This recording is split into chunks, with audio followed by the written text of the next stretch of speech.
time we try to break it down and build again. Yeah, every time we try to make up for something lost. You know, we're never letting go. This time we can reach the sky on a prayer. We go higher than high. Yeah, wide awake, it's a big mistake, 'cause it's something we can deny. But with a love like this, we'll never fall. All of a sudden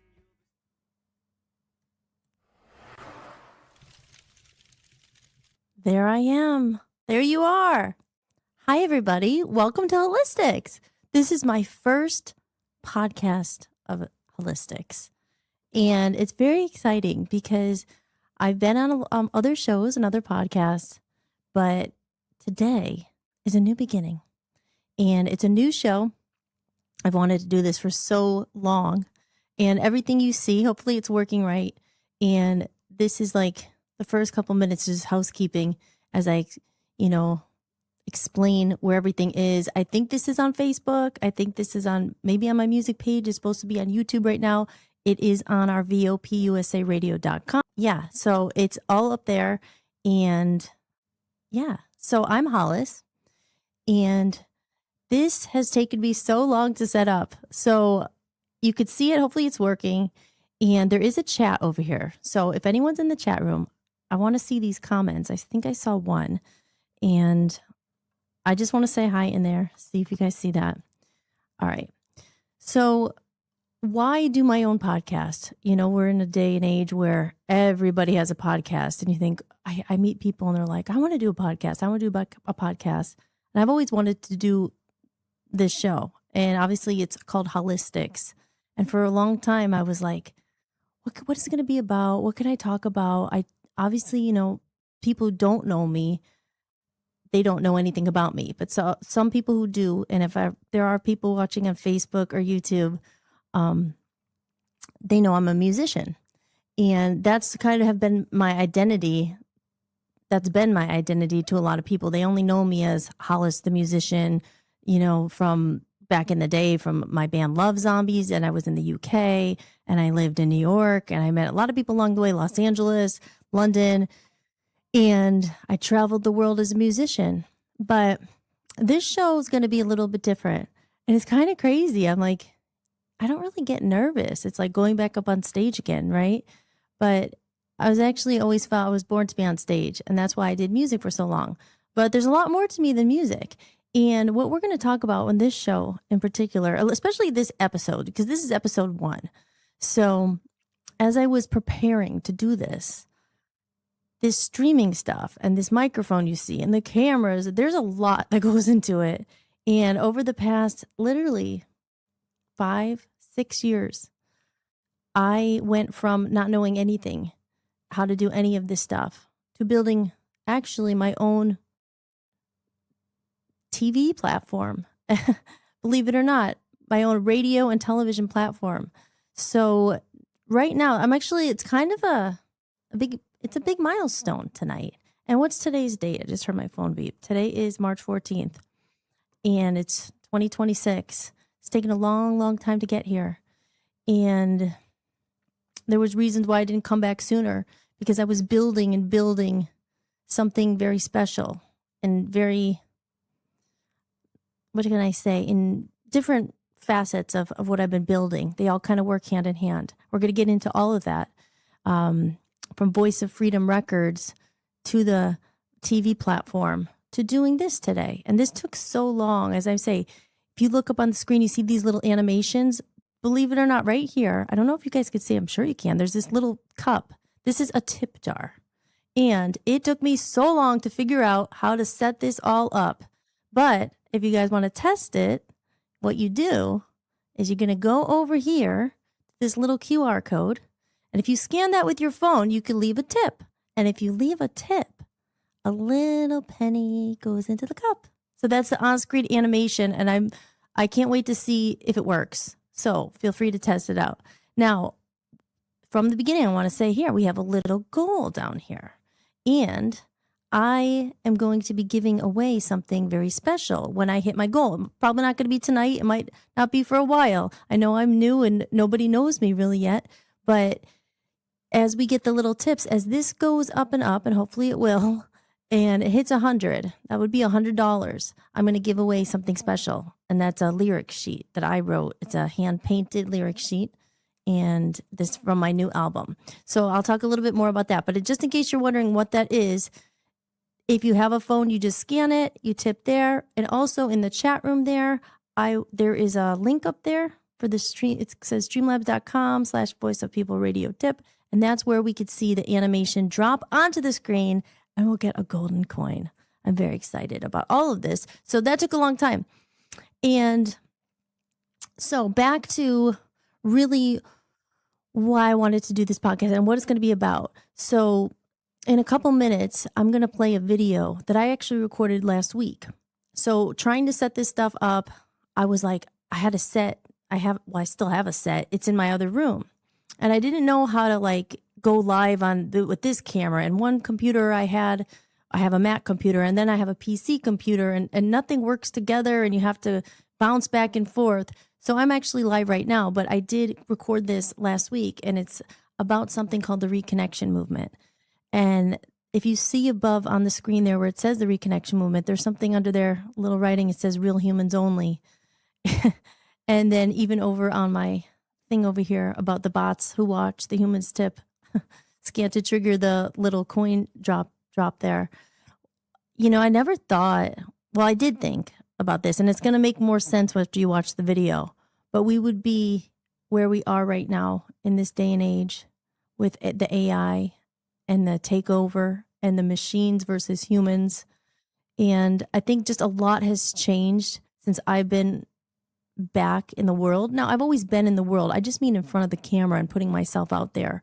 And I'll get into that as you guys get to know me about my story about music and being in the music industry and how I left Hollywood. And a lot happened, you know, it was in 2015 that I wrote something called the Reconnection Movement. And this is on my website. You could go to the website, hollismahady.com, and you could download a copy for free. And I wrote that about basically, like I said, it was over 10 years ago now. And it was then when I was looking around and seeing everybody on their phone all the time. And I remember thinking then, I'm like, oh my gosh, like no one is looking at each other. Nobody's connecting to each other.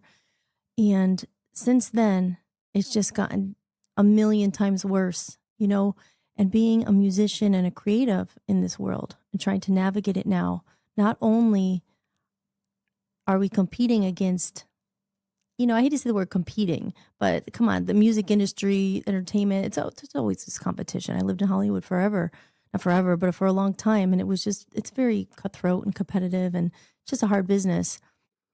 And now in 2026, you throw in machines into the mix.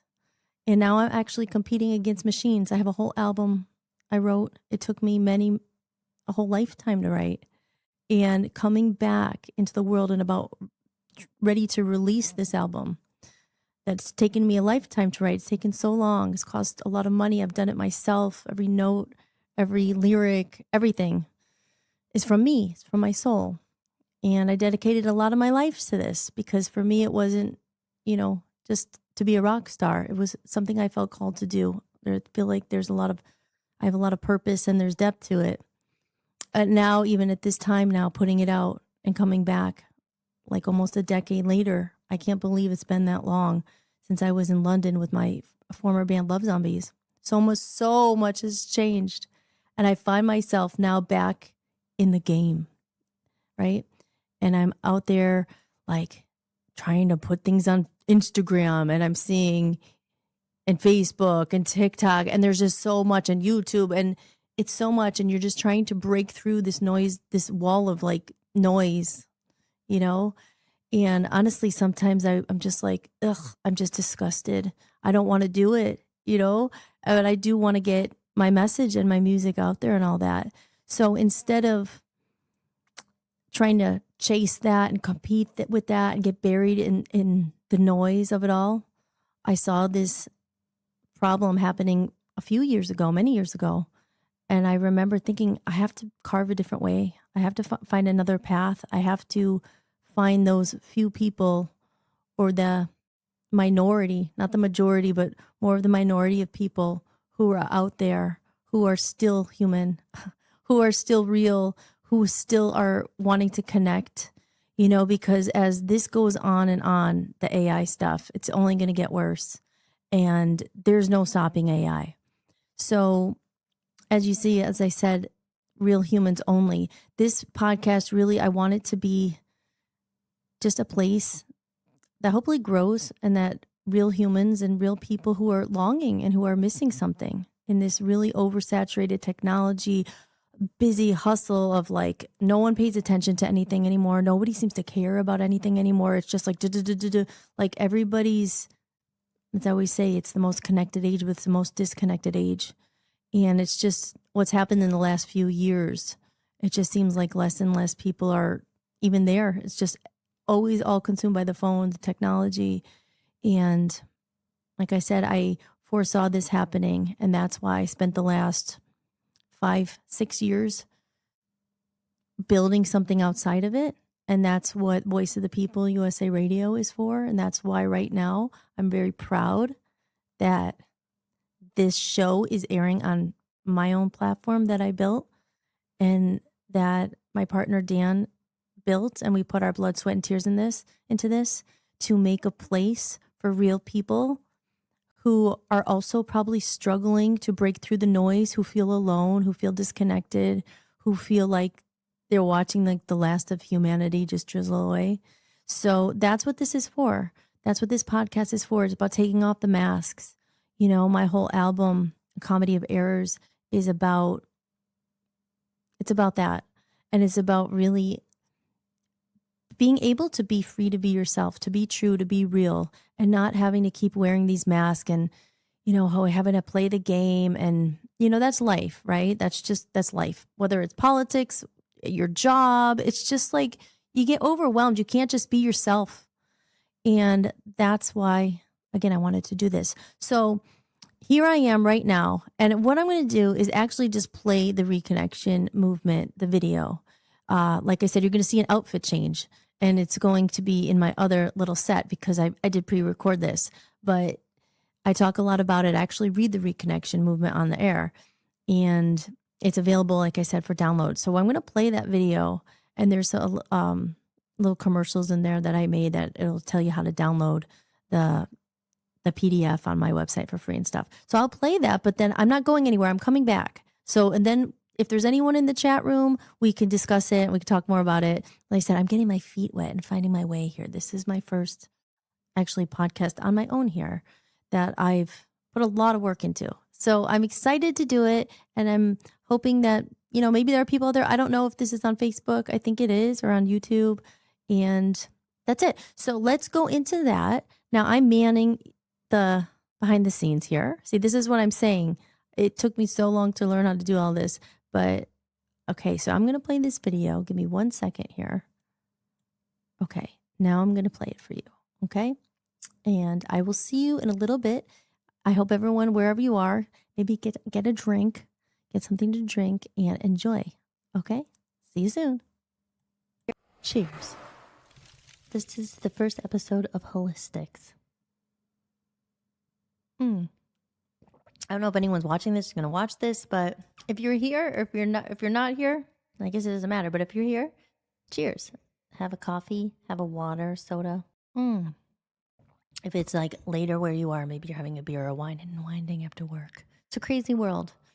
And this is a big step for me because I always wanted to do a podcast. And then I'm like, oh, should I just be talking about myself? This isn't just talking about me. It's just really like talk therapy. Sometimes you just need to talk. And sometimes it's just good to know there's someone out there listening, or maybe vice versa. Maybe you just want to listen to someone else talk about their problems, or it's not just about problems. So we are living in a very crazy, crazy time. And I wanted to do this podcast more as like a time capsule to look back at it one day, because there's something that I don't want to say it's bothering me, but it's like, it's hard not to think about it.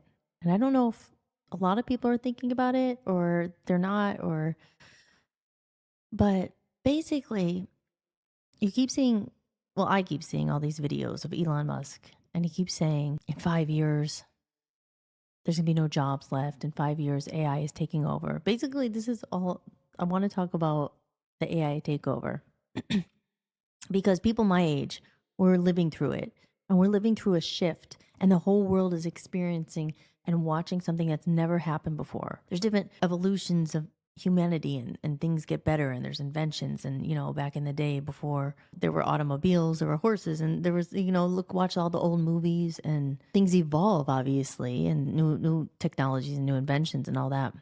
Even with music, I'm a musician, and I watched it when I was younger. We had mixtapes and cassettes and records, radio, and then it went to CDs, and then it went to Napster, if you remember that, and Spotify, not Spotify, MySpace.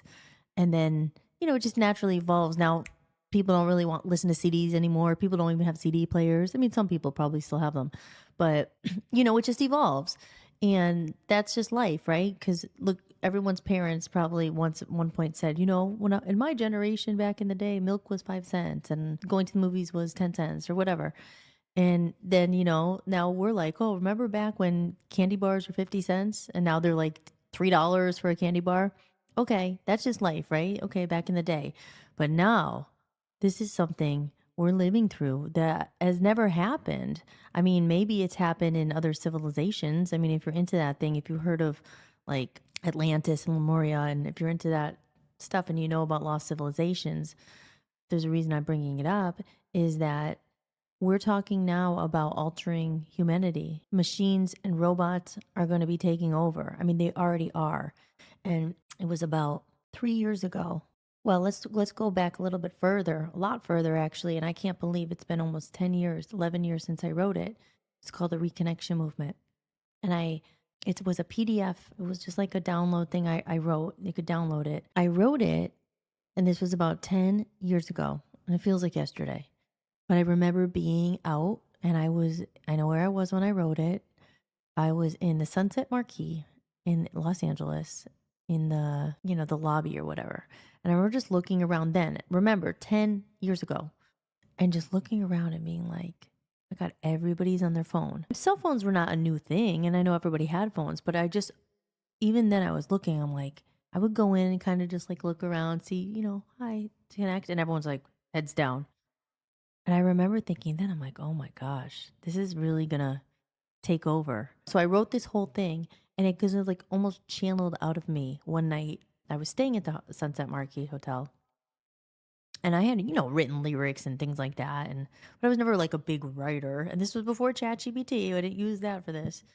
And I just like sat down and I was like, I gotta get this out. And I started typing, and it was all coming out. It was like, we're the last generation and we're the in between. And I remember thinking something is really happening. Now, obviously, then AI came, but this was before AI. This was 10 years ago.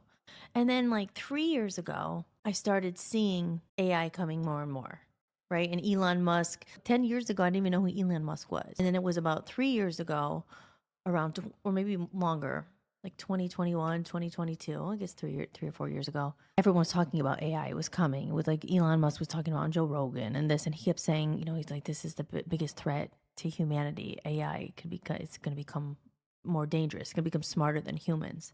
And I remember even then I was like against it. I was like, oh man, what is this going to mean for artists? What is it going to mean for music? I was like, I even had a shirt made. It was like, say no to AI, right? This is true. This was like 3 years ago. And again, prior to that, I guess 7 years prior to that, I'd written the Reconnection Movement.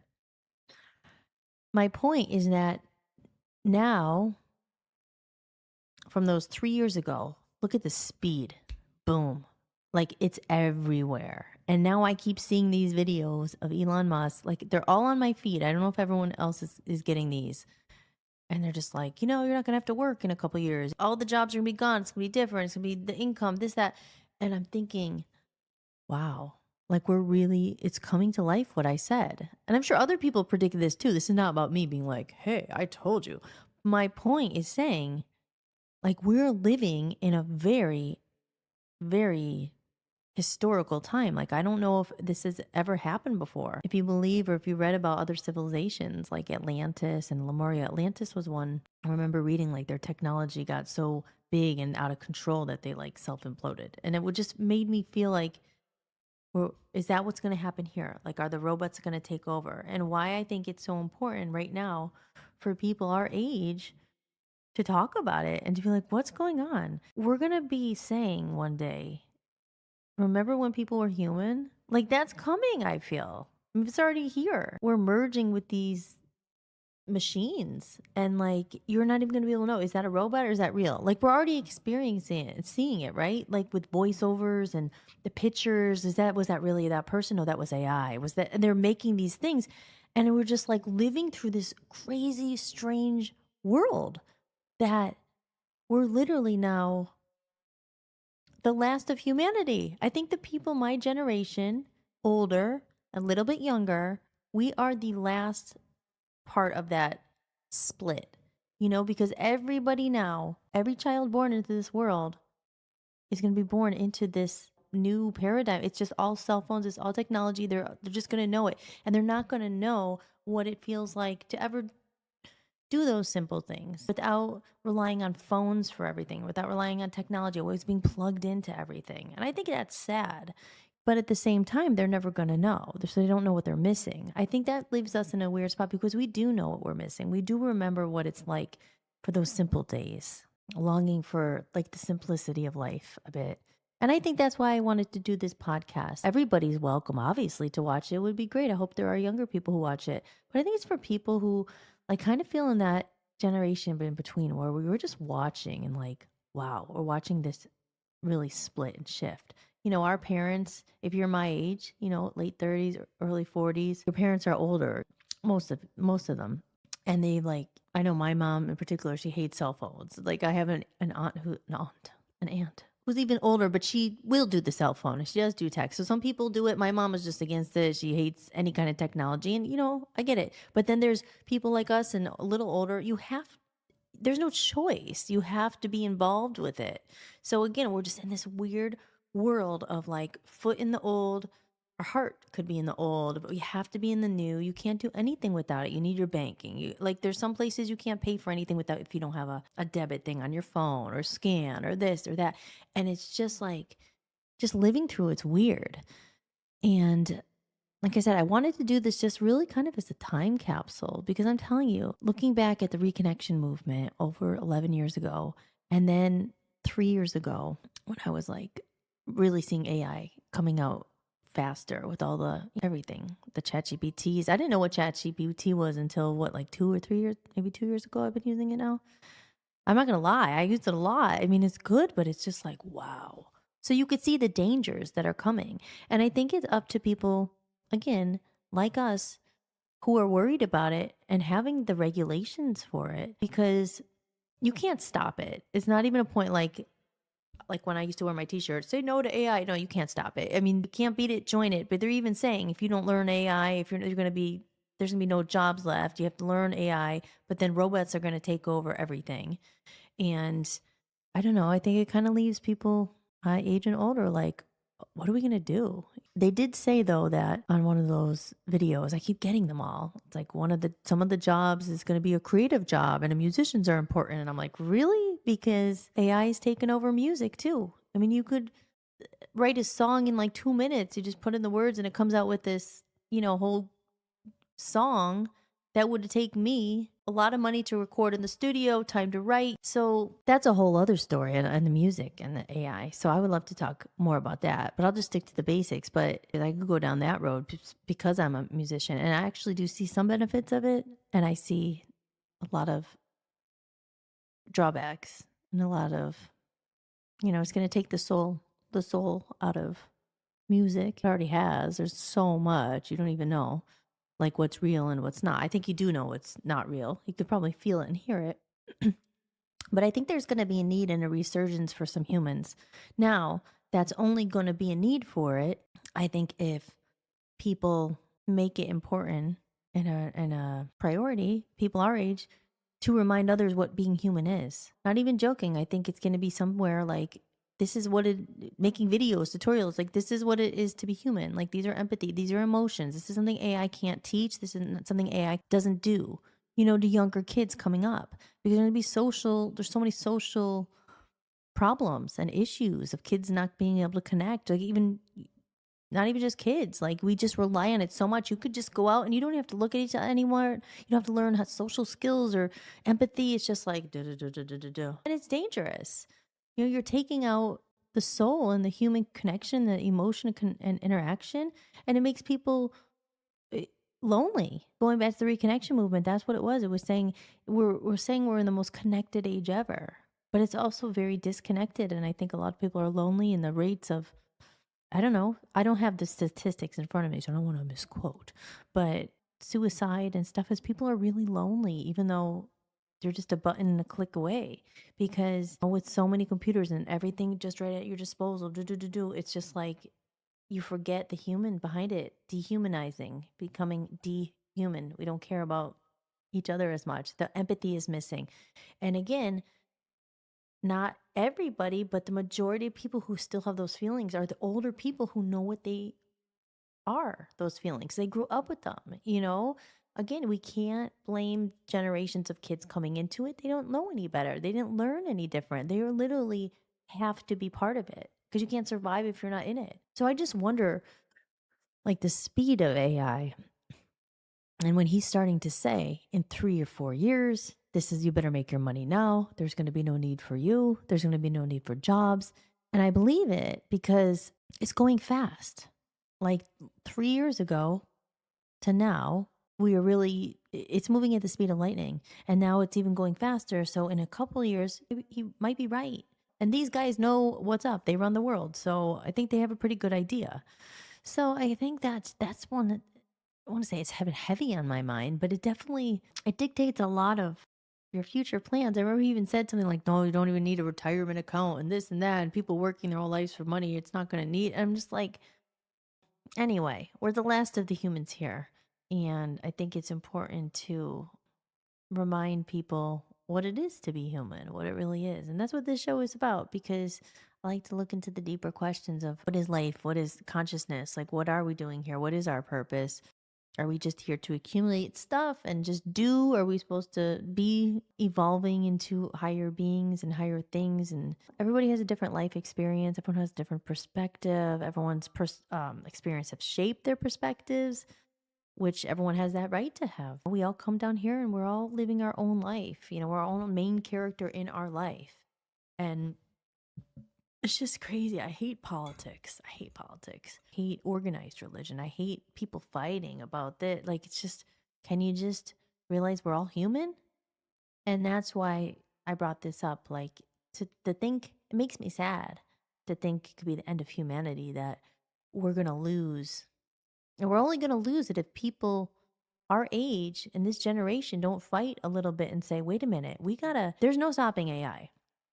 But we gotta hold our ground and have some morals and have some like regulations, and remember that no, humans are first, AI is second. But I'm worried about it because he's saying AI is going to take over. A lot of people are saying it, but it's up to us to say we gotta remember that human element and be it and live it. It's easy to just give in, I guess, and just go with the flow. But I think it's very important for people to, in this time right now, because in 5 years it could be a very, very different place if he's right. And we're going to look back and be like, wow, what happened to the humans? Where are they all? Again, because we're the last of the generation. Once we die off, there's no one more left who really remembers the good old days. It doesn't remember. And I think that's sad. Look at my light just went, it's just like a ghost in here. Maybe they agree. It just went really bright. The problem is if it goes really bright, you can't read what it says. It says Hollis-tics. There you go. To go like dim. I bought this dimmer separately. Oh, there we go. Now you can see it. I don't know. Okay. It's back. I don't know. I just think we have a duty, even with art and music and creation. Yeah, there's going to be no need for it, right? But there is, because even on the list of jobs, it said there still needs to be original ideas and people to actually create and put the things into the AI for them to do it. But art and music and learning, skills that we used to have to learn. Like, even as a musician, you had to kind of know how to sing or play your instrument, and now you don't have to know anything. So you're not really a musician, I guess. But those are the things that are going to become obsolete unless there's people like us who preserve it. And if you have, I don't have children myself, but if you have kids, you teach your kids these things too. Like, yes, you have to live in the world, and there's AI and there's robots, but this is what a human is. And this is, learn to write. I don't even think the kids don't have to do cursive anymore or learn how to do these things. Or I don't even know if kids learn like penmanship and all that anymore. Do you have to? You just type. Again, is that a bad thing? Or is that just like the evolution, the way of the world? Just type, type, type. And that, I don't know. But that's different. That's what we learned. But like back in the day, they learned to type on a typewriter. My mom and dad probably, we didn't, I think we had typing class, but you know what I mean? So those things are like, okay, this is just a different way we do it now. We don't use that anymore. But being human, that's something. And when we say human, human is emotion, human is heart, human is soul, human is independent, is brain, is thinking. And that's a scary thing. The supercomputer, it's smarter than any human. Sure, could do a math problem in like half a second or less than that, like 0.1, whatever. Speed of light, it could do anything, right? You put something into ChatGPT, it's like boom, it's like, whoa, that's crazy. What it would take us long, long time to do. That's why sometimes I'm grateful for it. I think there's some good things about it, but when you think about it, the one thing it can't do is doesn't have real emotion, doesn't have like heart, it doesn't cry, doesn't have soul, And those are the things that the humans have. So if we don't, I don't know.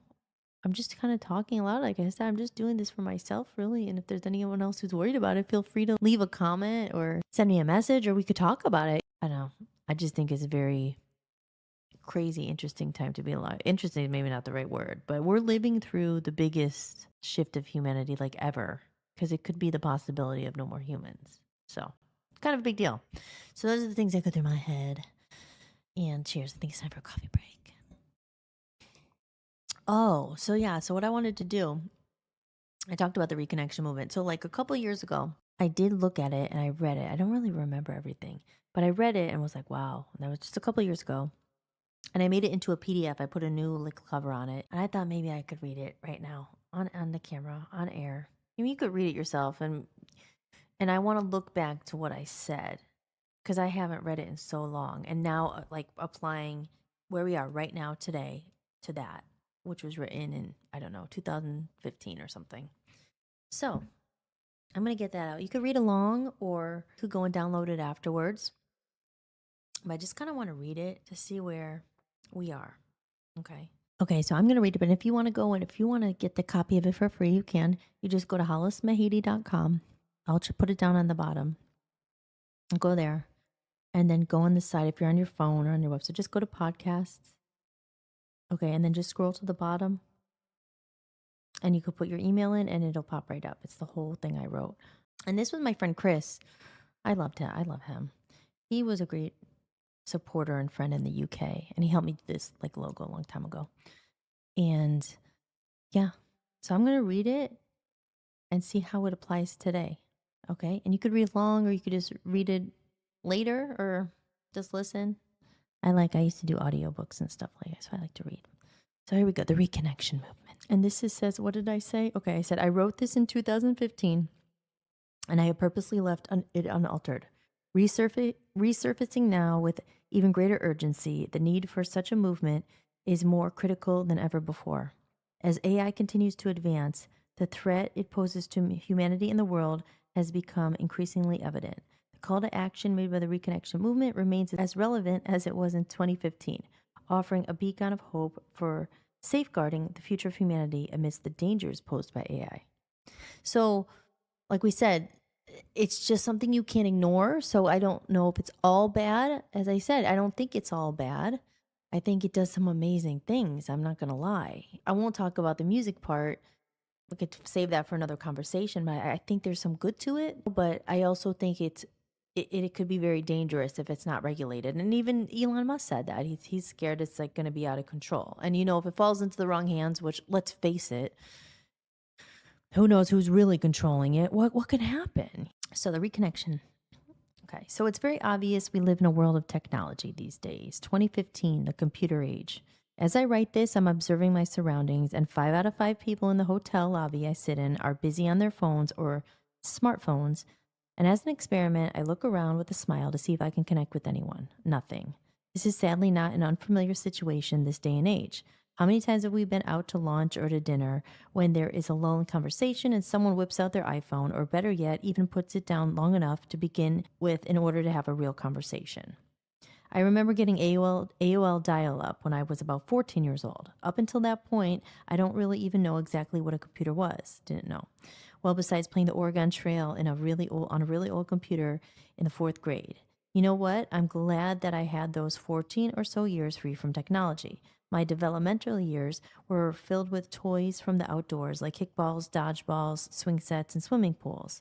I played the piano on an actual piano as opposed to playing it on an app, and I didn't learn to play the guitar from playing Guitar Hero. I remember my mom telling me stories of her own childhood, and which all revolved around nature, living on a farm, trips to the lake, and playing cards and listening to records. What I was saying, right? Now, I watch my friend's baby as she plays on the iPad, and her new toy is the iPhone 6. She's totally immersed in what's happening on the screen and oblivious to anything else going on in the world around her.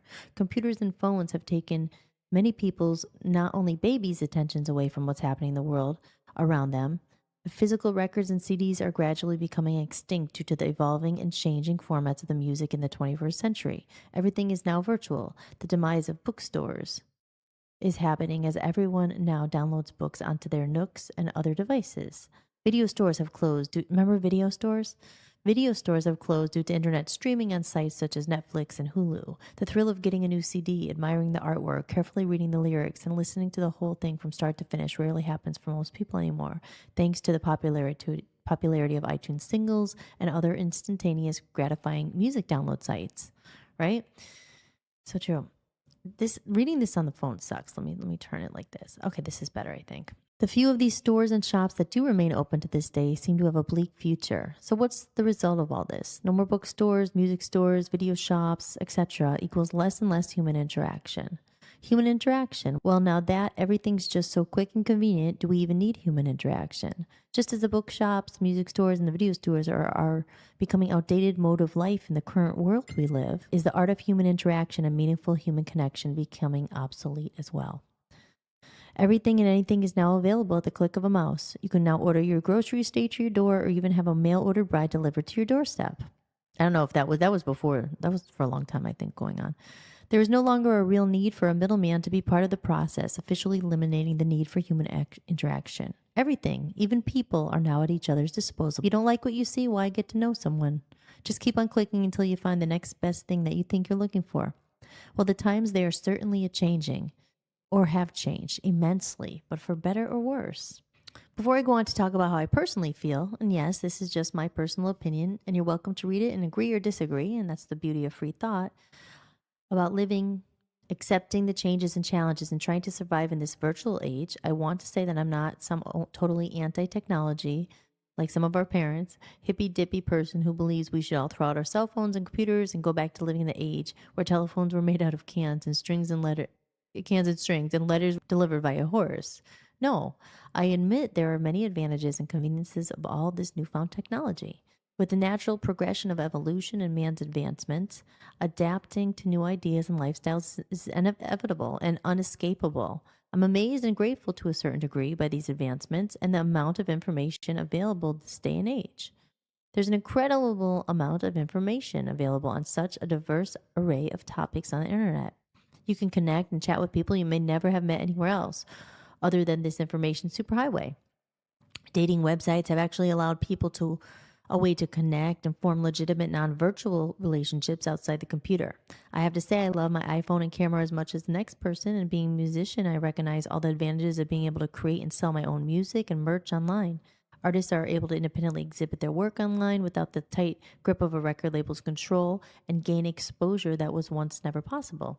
Friends and families are able to keep in close contact while living states or even countries apart. And while those social networks like Facebook, Twitter, Instagram, X, I should say now, and the rest of the bunch may have in many ways reconnected people, like that old high school mate you haven't seen in 20 years or your long lost pen pal from France that used to write to 15 years ago in French class, I have to say I feel it has also brought about what is intended to prevent a disconnection. Yes, the age that claims to be the most connected age ever, I believe, is actually quite the opposite. Sure, we are all now quite capable of sitting at our computer screens and phones all day and are able to quickly download the latest iPhone app or iPad upgrade. But can you honestly ever think back to the last time you had dinner or drinks with friends where there was no phones or electronic devices present? Can you think back to an outing when people were engaging in mind, body, or soul interaction for more than 5 minutes without getting interrupted by a cell phone or some other distraction? Leads me to ask, what's up with our attention spans? Have humans really become so boring that they can't hold the attention spans of another for a mere 5 minutes? Have our virtual relationships with computers taken precedence over our relationships with the real thing? Is it more important to give the latest Facebook update, post a tweet, or upload a picture on Instagram about what you're doing instead of actually living and being present in that moment? Is it really necessary to have your cell phone camera filming a concert the whole time? I've always wondered, does anyone actually go back and watch the footage they were so busy filming on their phones at the concerts? Or have your phone in the sauna at the gym? Is anyone else asking themselves what the beep is happening to this world? What is this meaningless, pointless bull beep all about? I haven't read this in a long time. We're surrounded by machines, but does that mean now that we are becoming machines too? I find myself looking around, ready to smile at people walking by, hoping to catch some eye contact, a glimmer of someone awake and alive in the moment. How are you? More often than not, I'm disappointed by the lack of human connection I encounter on a daily basis. Most people's eyes are glued downward to their phones or whatever electronic device they're holding on to, making the probability of chance, random encounter, or connection slim to none. After voicing my concerns to a few people I know, I have found that many people actually seem to be coming to the same conclusion and may be wondering what the future holds for this seemingly transforming robot generation. Cheers. Since I'm an artist and musician, I have heard the theory that artists are just overly sensitive, the tortured soul, and I agree with that to some extent. Although lately, more and more people I've spoken to about the subject, not just artists, seem to agree with this. There's a common thread of loneliness and separation that is running between many people my age, and I have to wonder if it's because we all grew up to a certain age where we had a real human connection to other people. A time when friends really talked to each other and people got together for the sake of it without constantly rushing to the next thing. A time when kids could be kids and do things without being worried about some internet bully sneaking a picture to later use as blackmail on the internet. That time before cell phones, when we were forced to talk to the person in front of us rather than the person on the other end of the text message, and hone our social skills during outings rather than use our technological devices as a social crutch. So where does this leave my generation? Are we the generation that's stuck in between? And then I have like little pictures there. I added some pictures there. That's a picture of a robot. We are the last of the people to grow up in a world before technology seemed to take over the world. Most of my developmental years involved real human interaction where computers or phones were not my babysitters and did not play a part in shaping who I've become. I've had that feeling and knowing of what it was like to grow up and live in a world before this. I was lucky enough to grow up being close to nature and had real human interactions. The problem with us people who are stuck in between is that unlike the generations being born into this knowing no other way, we remember what it was really like to be connected to other humans and not just virtually connected. Now it has left our hearts and souls remembering and therefore yearning for this feeling of how it once used to be. I spent my whole life on a quest to find purpose and meaning in life, to find love and that feeling of wholeness. The more and more I tried, the lonelier it seemed to get. The seeds were planted for writing this movement a few years ago when I was looking outside myself and getting angry at everyone else for being so disconnected. Of course, back then I blamed computers and phones for all my misery, but I eventually realized that though it would be awesome to meet some people I connected with, who I really needed to meet and connect with again was myself. It wasn't really other people that would fill me up or who I needed to be connected with so badly. It was myself that I needed to be reconnected with. I don't think it is any of our faults for the disconnection epidemic going on in the fast-paced world today. We have been conditioned by a materialistic society that distracts us from the real beauty and purpose in life and puts the majority of focus and energy on earning money, over-consuming, and the belief that everything we need to make us happy is outside of us. A new boyfriend or girlfriend, a great job, status, the perfect body, money, power, or a career are the things that will fill that empty, nagging, tugging void inside of us. These are all the fixes that will satisfy the ego temporarily until they vanish and the nagging, tugging feeling of emptiness returns once again. Of course, what I'm saying is not a new revelation, and the same themes and magical solutions to life's big questions run throughout almost all of the hundreds of self-help improvement books on the market. The problem I have found with these books is that once I read them, having taken it all in and have consciously made an effort to apply it, suggestions to my own life, I eventually always slip back to the old conditioned patterns ingrained in my consciousness and supported by the majority of society. I look around at everyone else and wonder if anyone else has actually read these books too, or try to apply them to their lives with only short-lived success like myself. The saying always popped in my head, if you can't beat 'em, join 'em. Though at times it seemed like an easier solution to the problem at hand, it was still really never an option for me. I've always stood firmly on the outskirts of society and refused to join the masses of zombie-like robots inhabiting Earth, opting to take a stand and continue on the quest for my own individual truth and self-empowerment, rather than following blindly and fearfully behind others' opinions, like lambs being led to slaughter. See, I was a rebel. This is before ChatGPT. I wrote this in 2015. That's what I'm saying. It like almost channeled out of me. This is pretty good. And I just wrote this. Instead, okay, so back to this. The Reconnection Movement is about seeking out those in the minority and building a team of support to help each other with the challenges we face when we choose to follow the path of our hearts and dreams and take back our individual power that has been robbed from us. There is power by numbers. Should probably say in numbers, and only by joining together those people with the same goals who seek truth and are willing to fight for a better world and more balanced allotment of power will we become pioneers of the Reconnection Movement, and a new earth will begin to blossom.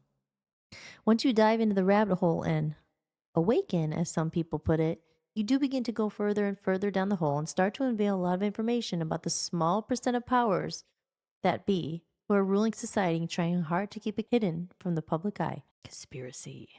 Some people call it conspiracy, I call it the truth. And if you begin to look at the facts, they are there to prove it. I have to give them credit for doing a damn good job of keeping the majority of people ignorant of their true potential, which keeps us stuck in the belief that we aren't good enough or we don't deserve a life better than merely surviving and getting by.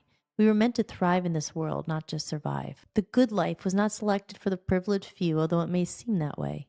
I began to ask myself many years ago questions like, why do so few have so much and so many have such little?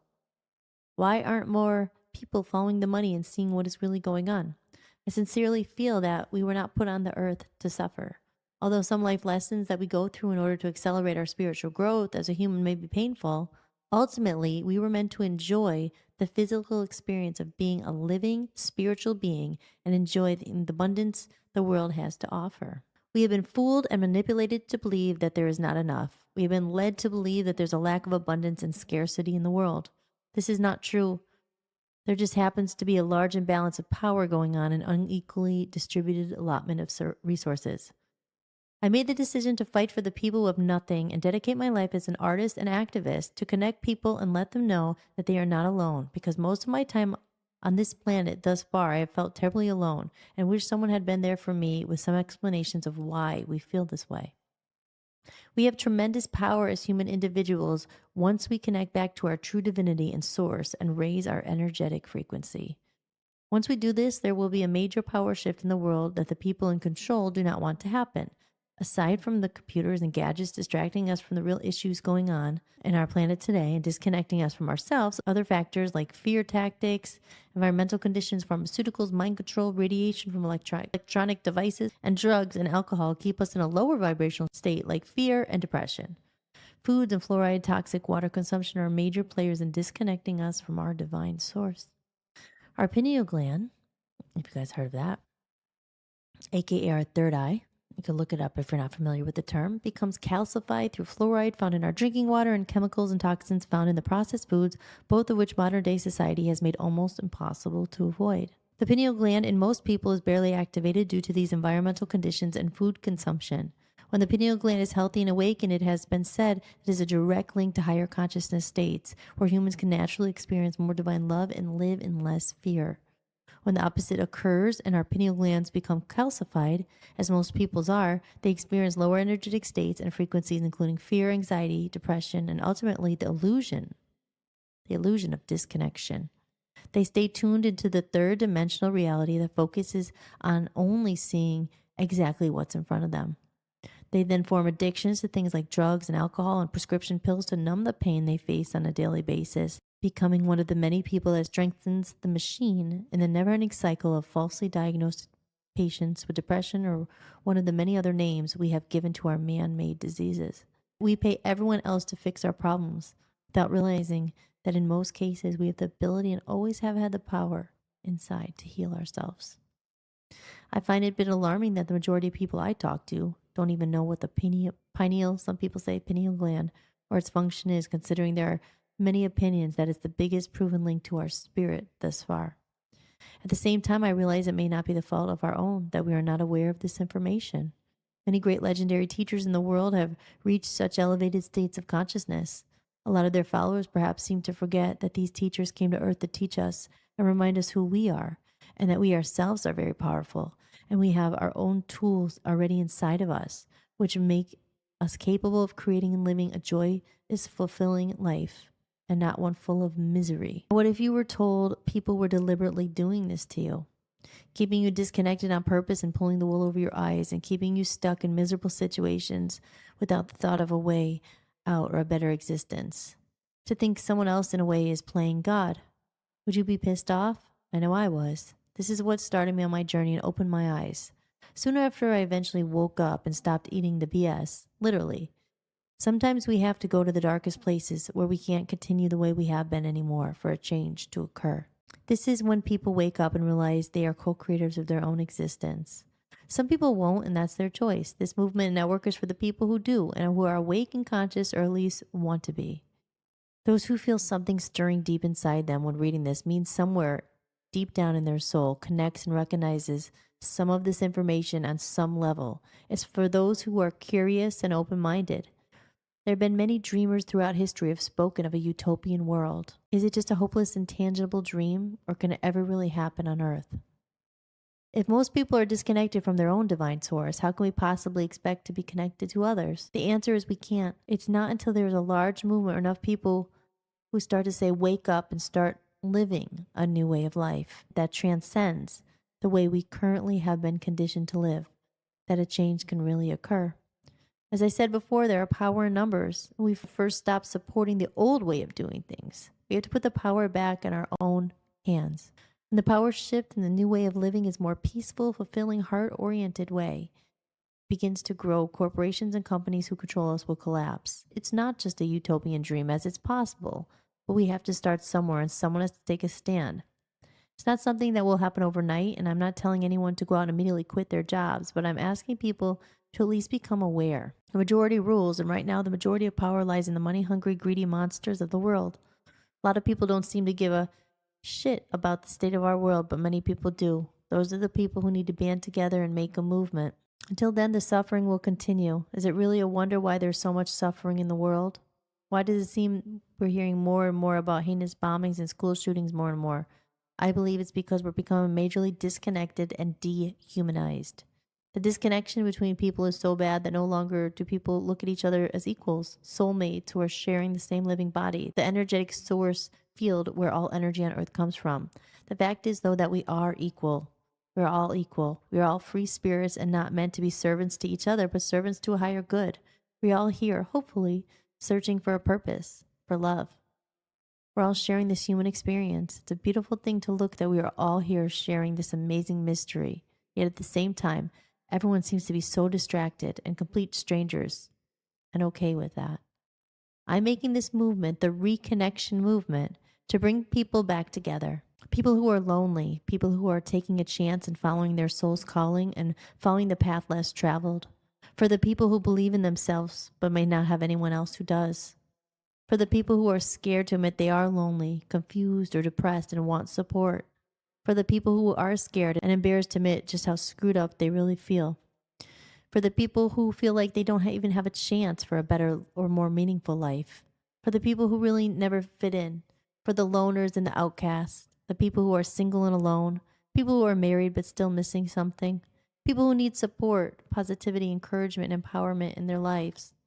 For the victims who are experiencing ego controlling love rather than the right kind of friendship and love we all yearn for. Those who are sick of the naysayers and negative attitudes they often encounter. Those who are looking for greater fulfillment beyond the material world. People who feel as lost as I do a lot of the time and are looking for real human connection. We are all here on earth to fulfill our life and soul's purpose, not to suffer, not to make money, to buy crap and die and rot away. We're here to learn, to grow, and to evolve. We're here for love. And love doesn't have to be about sex or physical love. It's about recognizing a soul and having love for that. Hence the term soulmate. We're all soulmates. Of course, some people have stronger connections with some than others, but in the end, we are all brothers and sisters, like it or not. And we are all here not really knowing what I cursed in this, what the fuck to do. Beep. And trying to make the best out of it. We are here and have been fooled into believing that real love is about sex and happiness is about material wealth and power. Humans are made of love, although a lot of us have seemed to have forgotten this simple concept. There's a serious case of amnesia going around. Amnesia is a song on my album. So it took a long time. This has taken a long time to do the album too. It's crazy looking back at this. There's a serious case of amnesia going around. It's time to wake up, and that is what the Reconnection Movement is all about. Have you ever wondered why people constantly refer back to that time of hippie movement in the 1960s and 70s? The peace, love, and harmony time? It was a time when musicians sang about their brothers and sisters. They were fighting in Vietnam. They protested their voices so their friends didn't have to be drafted away. They were sacrificing their own safety for others. America has recently been in war for over 10 years, and there were troops dying every day to protect our safety. Yet I don't remember hearing many, if any, songs on the radio addressing what's happening in the world. The hippie era was a time of free love, sisterhood, and brotherhood, a time when people were really connected enough to stand up for one another, to stand up for what they believed in, a time when people had something to believe in. Why are artists like John Lennon and Bob Marley to this day so revered as artists and men who changed the world through their music? They spoke about love and peace, something many people deep down connect with because they remember somewhere in their amnesic, infected brains that love and peace is why we're here. They had something to say in their lyrics and used their voice to touch people. Many people refer back to that magical time in history because there's not been anything since that has even come close to the caliber of impact that hippie movement and music of that era had. We have taken a major change in direction since, and while I've acknowledged there are clearly some advantages and benefits to this technology, I firmly believe that we're becoming less and less reliant on our own minds and more reliant on machines. Remember, this is 11 years ago. I did not write this with ChatGPT. This was just channeled through me. Computers have been taking over the whole world, not to mention most of the music industry. We are turning into computers, and not a lot of people seem to notice or even care. And we can't blame the kids because they were born into a world where this is all they know. We can only blame ourselves if we continue to support the current state of the world. I'm stuck in between.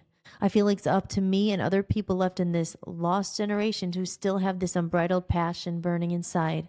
I want to gather like-minded artists and creatives who want to come together and make a stand, a movement, and make music, art, and writings that really address some of the major issues going on today.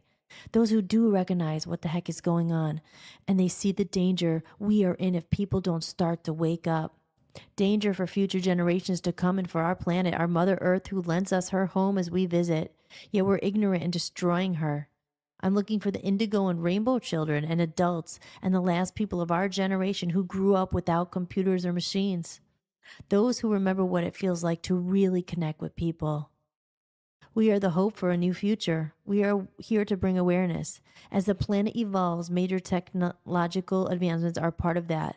And when used in moderation, these machines can provide wonderful advantages that make living life in some ways more convenient and pleasant. The machines themselves aren't technically the problem. It's the overconsumption, misuse of their power, and reliance of these machines that is the danger. The artificial intelligence that's replacing our own individual intelligence and ability to form our own opinions and beliefs is no longer a far-fetched story plot in a science fiction movie. It's alarmingly becoming our Earth's reality. I cursed again. I use a beep out word, but I'm not a beep computer. but I'm watching in horror as I see people turn into robots. I also had the song Robots and Aliens on my Love Zombies album. The real people present in the moment are starting to drizzle away, and meetings with those kinds are becoming few and far between. I've seen enough vacant looks in people's eyes. What the hell is going to happen to our babies, our younger generation who are born into this and know nothing else? It's up to us to help mold the future. Knowledge is power. Seeking wisdom and truth over money and control is a battle worth fighting. Why are we handing over our power to machines and letting a small group of greedy, money-hungry elitists run the world? Can we stop it before it's too late? Ignorance is not bliss. Ignorance is the end of this world as we know it. It's the end of real artists, musicians, peacemakers, and free thinkers. Music is power and the soundtrack to our lives.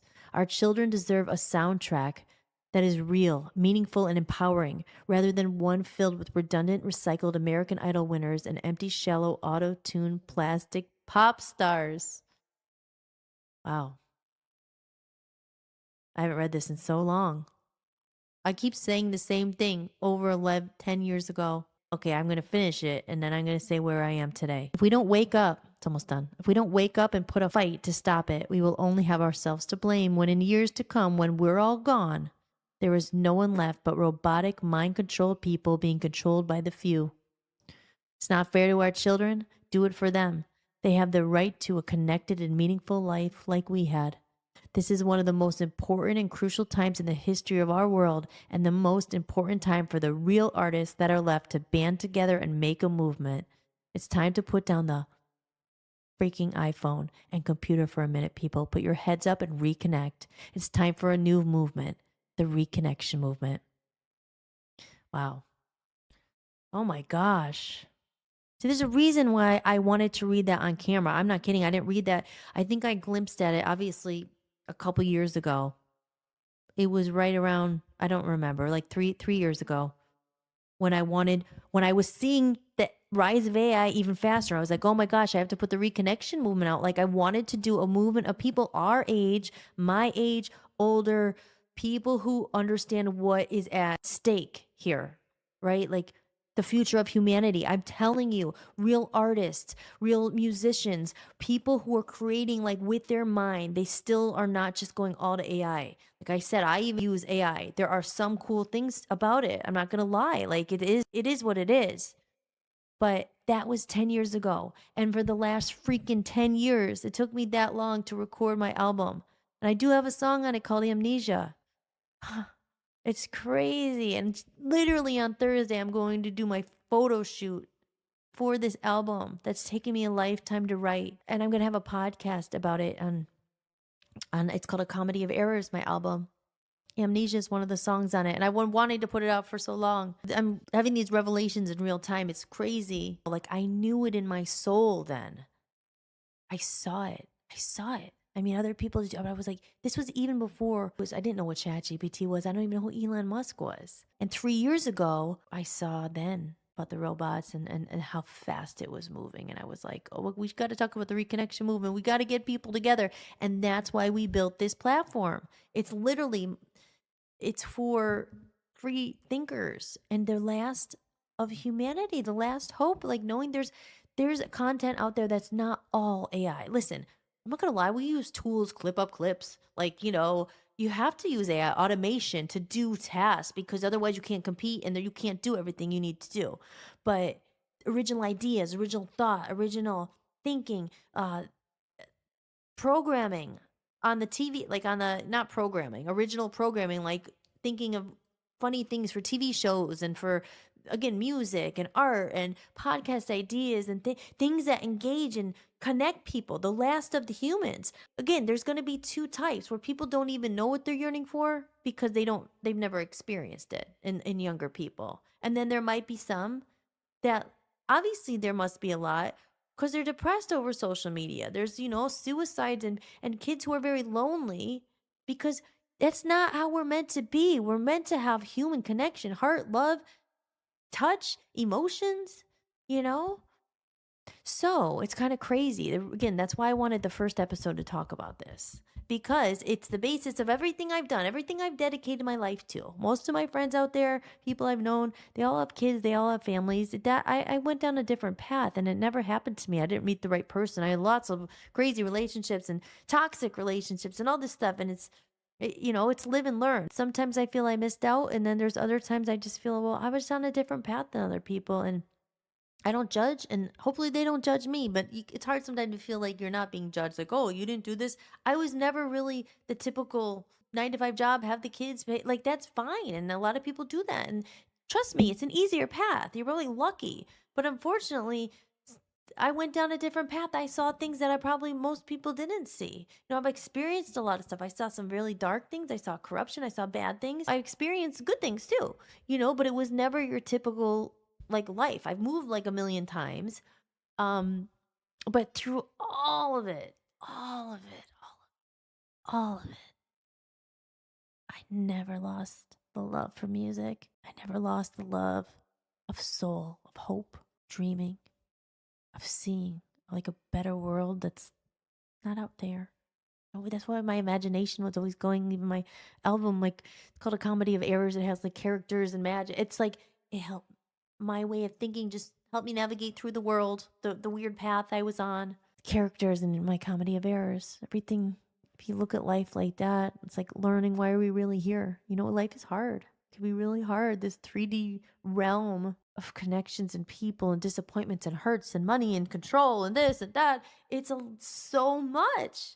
The way I got through it was trying to look at things differently. Like, why is these things happening? Why did that happen? Why am I here to grow? With the soul grow? Like, I have a bookshelf full of a lot of great books that I've read. And again, this may not be everyone's cup of tea, and that's fine. You don't have to watch it, tune out if you're not. If you're into this stuff, that's great. I went down so many different paths, and I was always searching and yearning for something more. I just was always kind of bored with, just the outside. Like, this is what you do. This is where you're working. You get this, you get these physical. It just bored me. It was like, well, why? Who's on the top? What's going on? Like, what is this? Always connected, seeing like what else is out there. I've always been fascinated with afterlife and psychics and things like that, but I also love God too. I mean, you could be both. Like, I didn't know, and then I had all these different experiences. I remember in London with the Hare Christians, and then I moved to Maine and it was all Christian, and I learned from everybody. And that's why I said I don't like organized religion. That's where I don't really want to talk about religion. I hate when people fight about religion, because it's so not the point. God is love. Whatever this is, something is bigger. And we know what love is. We do, because we yearn for it. People go through the whole life. I need to meet that perfect soulmate. I need to meet my other half. I need to meet someone who fulfills me. But that's not really what will ever really fulfill us. It's like a connection with something higher, with love, with God, with self. It's hard. This world is hard. The Reconnection Movement was what I talked about. There's stuff deliberately done to disconnect us. And with the invention of the phones and everything in the last 15, 20 years, how everything's just like completely disconnecting us all the time. Can't even think. Oh, don't think. And that's what they keep us. They keep us distracted and stuck in this cycle. Like, just worry about bills. A lot of people, not everybody, but a lot of people are struggling. Like, you can't even think about the deep meaning and the questions of life. You have to pay the bills. You have to feed your kids. You have to go to 10 jobs to pay for who has time for that? So again, it's a blessing or curse. My freaking, what's it called, like, sentence was, I didn't have kids and I have more time to think about all this stuff, which is that good or bad? I don't know. They say you're not crazy. You're just waking up. It's one of my favorite spiritual teachers. I love him. His name is Michael Miradad. I said, I'm going to talk a lot about him in this podcast, because he really inspired a lot of my work. One of my songs on the album, Edenshire. I have some of his book. Hold on, let me see. Some of my books on here, Conversations with God, Destiny of Souls. It's upsetting. I can't find the book. If you're into this kind of stuff and you want another perspective, watch Michael Miradad. He's at the Sedona Center for Christ Consciousness, and it's not like a church religion. It's just like, he just talks about the questions of life, and he's great. I love him. And anyway, and I was over there on my bookshelf, and I remember this book as well. It was called Women Who Run with the Wolves. And that also inspired a lot of my music. It's really good. So we could talk about that stuff. But anyway, I've been recording for a while, and yeah, I just think I'd have to do my part, being human, make a contribution to the world somehow. Maybe no one will care in 100 years. No, this will be irrelevant. Humans will not even be here anymore, because that's where we're going. Even not even 100 years, what, 10 years, 5 years, the way it's going. So that's what the last few years, reading the Reconnection Movement again. It inspires me, honestly. And I hope other people are out there who realize how important it is for us to maintain our humanity, and how are we going to navigate that? Because there are people like us, our age, we're the last ones left, guys. As he said, you can't blame the younger generations. They're not going to know. They're not even going to know what it feels like. They're not going to know real human love if the generations go on and their parents didn't know it. And it's just going to be over. That's why I'm like, leave artifacts, leave fossils, leave videos, leave time capsules. Remember the time when we were still human? There were some left. It's going to be us. We're the last of it, and we have a duty, I feel, to care about AI and do something about it. Again, you can't stop it. I've said that like 100 times, but we can't stop it. But we're going to leave it in the hands of, who knows, the elite in the top, whoever is controlling it all and making it happen to regulate it. Who's to say that robots don't just burst in your door and, like, I don't know what they're capable of doing. These are things that could really happen. And, before it's too late, I think it's just important to talk about it. So maybe I'll name this episode like the Reconnection Movement, or AI, or something about that. But again, I know I read the whole thing, maybe you zoned out, maybe you didn't see it, but you're more than welcome to go on my website, www. Do I have to say that anymore? www. It's Hollis Mahady, my name, .com. And go to podcasts and scroll down, and you can get it for free. Just put in your email and you could read the whole thing if you wanted to read it again, or share it with someone. But if you're like me, and you remember what it used to be like, and you long for that, that's also why we made the Voice of the People TV and radio platform. It's a home for my art, for my music. It's a home for other people like us who want to make a community and come together and create and put out really mission-aligned, meaningful content. There's so much content out there. It's like, it's so hard. You're competing with everything, but we're not trying to compete. It's actually like a safe haven. Because when shit really hits the fan, which it seems like it already is, but in a couple of years when there's really no humans, or it's just everyone's AI, and there's going to be people us like, what are we going to do? It's a safe haven. We're there. We're there for each other. We're community. We're going through this together. It's really about going through it together. And I know there must be other people out there who question these things, and who are worried, and who wonder what we can do, or at least have someone to go through it with, because I know there's 2 of us here who think the same way. So I know there's others out there. So please feel free to connect, reach out, write a comment, let me know. This is where my weird mind goes, and my camera's about to die. So until next time, this is Hollis-tics, and we'll have more conversations, and we'll see you then. Okay? Thanks for listening. Bye. Download your free copy of the Reconnection Movement today. Just head over to my website, www.hollismahady.com. Go to the podcast sections, scroll to the bottom of the page, and enter your email to get your free copy instantly. Now more than ever, it's important that we reconnect and support real human creators and real people. Are you enjoying the podcast? If you'd like to support what I'm building, you can buy me a coffee. Every bit of support helps me keep this podcast going and release my music independently. You can leave a one-time tip or become a member for a few dollars a month and unlock exclusive content and behind-the-scenes footage you won't find anywhere else. Just visit buymeacoffee.com/Hollis Mahady or scan the code you see on the screen. When you're truly independent, creating music isn't just art, it's devotion. It's late nights, long days, and pouring your own time, energy, and money into something you believe in, something you feel called to bring into the world. Right now, the world is overflowing with content, music everywhere, so much of it generated in seconds by machines. And somewhere in that noise, real artists are fighting to be heard. The ones who spent years learning their craft, the ones who turned their pain into songs, the ones who kept going when it would have been easier to quit. Most people scroll past without thinking about the soul behind the sound. But if you ever find music that moves you, that heals something in you, that makes you feel less alone, remember, there's a real person behind it.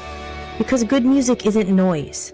It's something sacred. If you discover music that speaks to you, support the people who made it, if you can.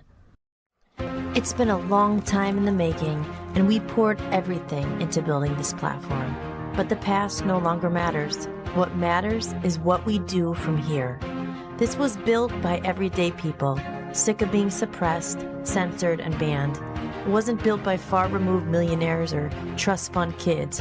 It was built by people willing to take a stand and create a space that actually matters. We're calling on those guided not by ego or personal gain, but by purpose and drive. People who don't ask, how can you help me? But ask, how can we help each other? Too many times, the world rewards those who take without giving back. We want something different. Our mission is to lift voices that have been silenced, to share the stories that rarely get heard, and to create a space where freedom, truth, and authenticity thrive. This isn't just a network, it's a community, a movement built by the people, for the people. The next chapter is about collaboration, courage, and amplifying what truly matters. That's where the future begins, and we want you in it.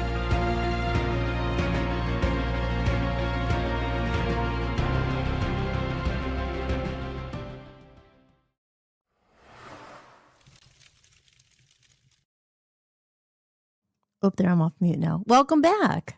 All right. So it's very weird, doing this podcast here. This is my first podcast, my first episode of Hollis-tics, and it's a bit of a trial, as I don't think it's on YouTube or Facebook. It's supposed to be, but we'll re-air this. But yeah, so I think it's appropriately fitting, the first episode. And I'm looking in the camera right now, so I'm trying to look at you, if there's people out there. And if there's not, even though, as I said, Dan, my husband, I love you. And he does 6-hour shows. And I've done a few live streams like on Rumble and stuff, but, it wasn't my own show. It was just a live stream, but this is my show now, as you can see up there, Hollis-tics. And I just talked, if maybe there was people watching or whatever. It's actually harder than you think. You're up here all of a sudden, like, I do not get nervous. And then all of a sudden you're like, is anyone watching? Is anyone chatting? Do you have any followers? Is anyone looking? And then you realize you're programmed to think this. It's just like what I said in that video we just put on, right? It's like followers, social media, original thought. There, all of these things, original thought, free thinking. Like, we don't have that anymore. It's like, some people do, but there's not, it's like almost you have to be told who to follow. Even, as I said, stepping back out and getting back active on my social media. I hate social media. I hate it. I hate it. I hate it. I wonder if anyone else feels that way.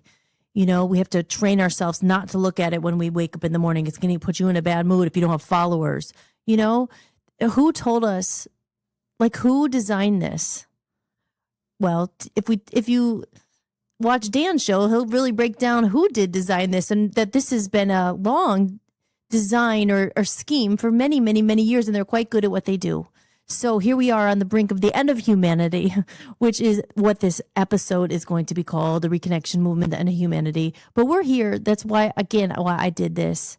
It is, you're putting yourself out there. And I find myself too, like, is anyone watching? You don't see any comments. God forbid anyone leaves a tip. That's a tip right there. It's an animation, and you could see the coins drop. So let's try it out and see if it's not broken. But,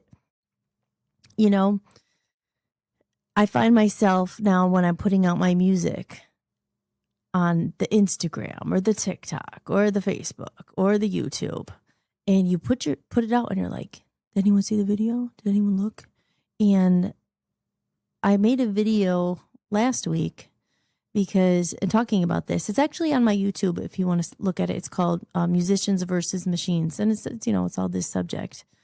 But I put that out there because last year I did a Patreon campaign. Now, if you know what that is, it's like a Kickstarter, or like a buy me a coffee or whatever. It's where you ask for subscriptions.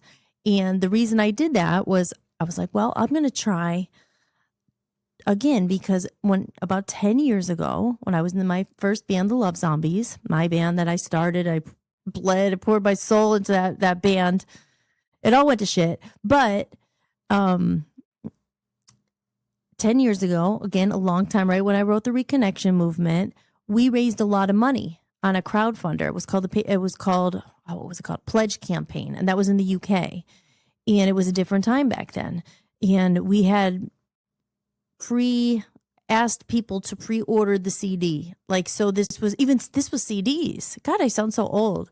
This was CDs back then. But it was like pre-order the CDs, pre-order the merchandise, and the fans would pay, and then we would get that money and we would be able to make the record. And we did do that. And we were able to raise a lot of money. Like $25,000 we raised, I think, our first one, and we did a second one, and it was like over $10,000. I mean, that kind of money now for an artist to raise, I thought that's pretty good, but we wouldn't have the best guidance, and we ended up not spending it wisely. And then we had no money left to promote and this and that. And let's just say you live and learn. And that's where the comedy of errors came from. A lot of that learning. What can you do? You have to laugh. You kind of have to laugh at yourself in your life. Otherwise, what will you do? You'll cry and you'll get depressed and down. And that's the game. They want you to be depressed and down and hating yourself and hopeless. And oh my gosh, it's never going to work again. And so not 2 years ago, about a year and a half ago, I did a Patreon campaign.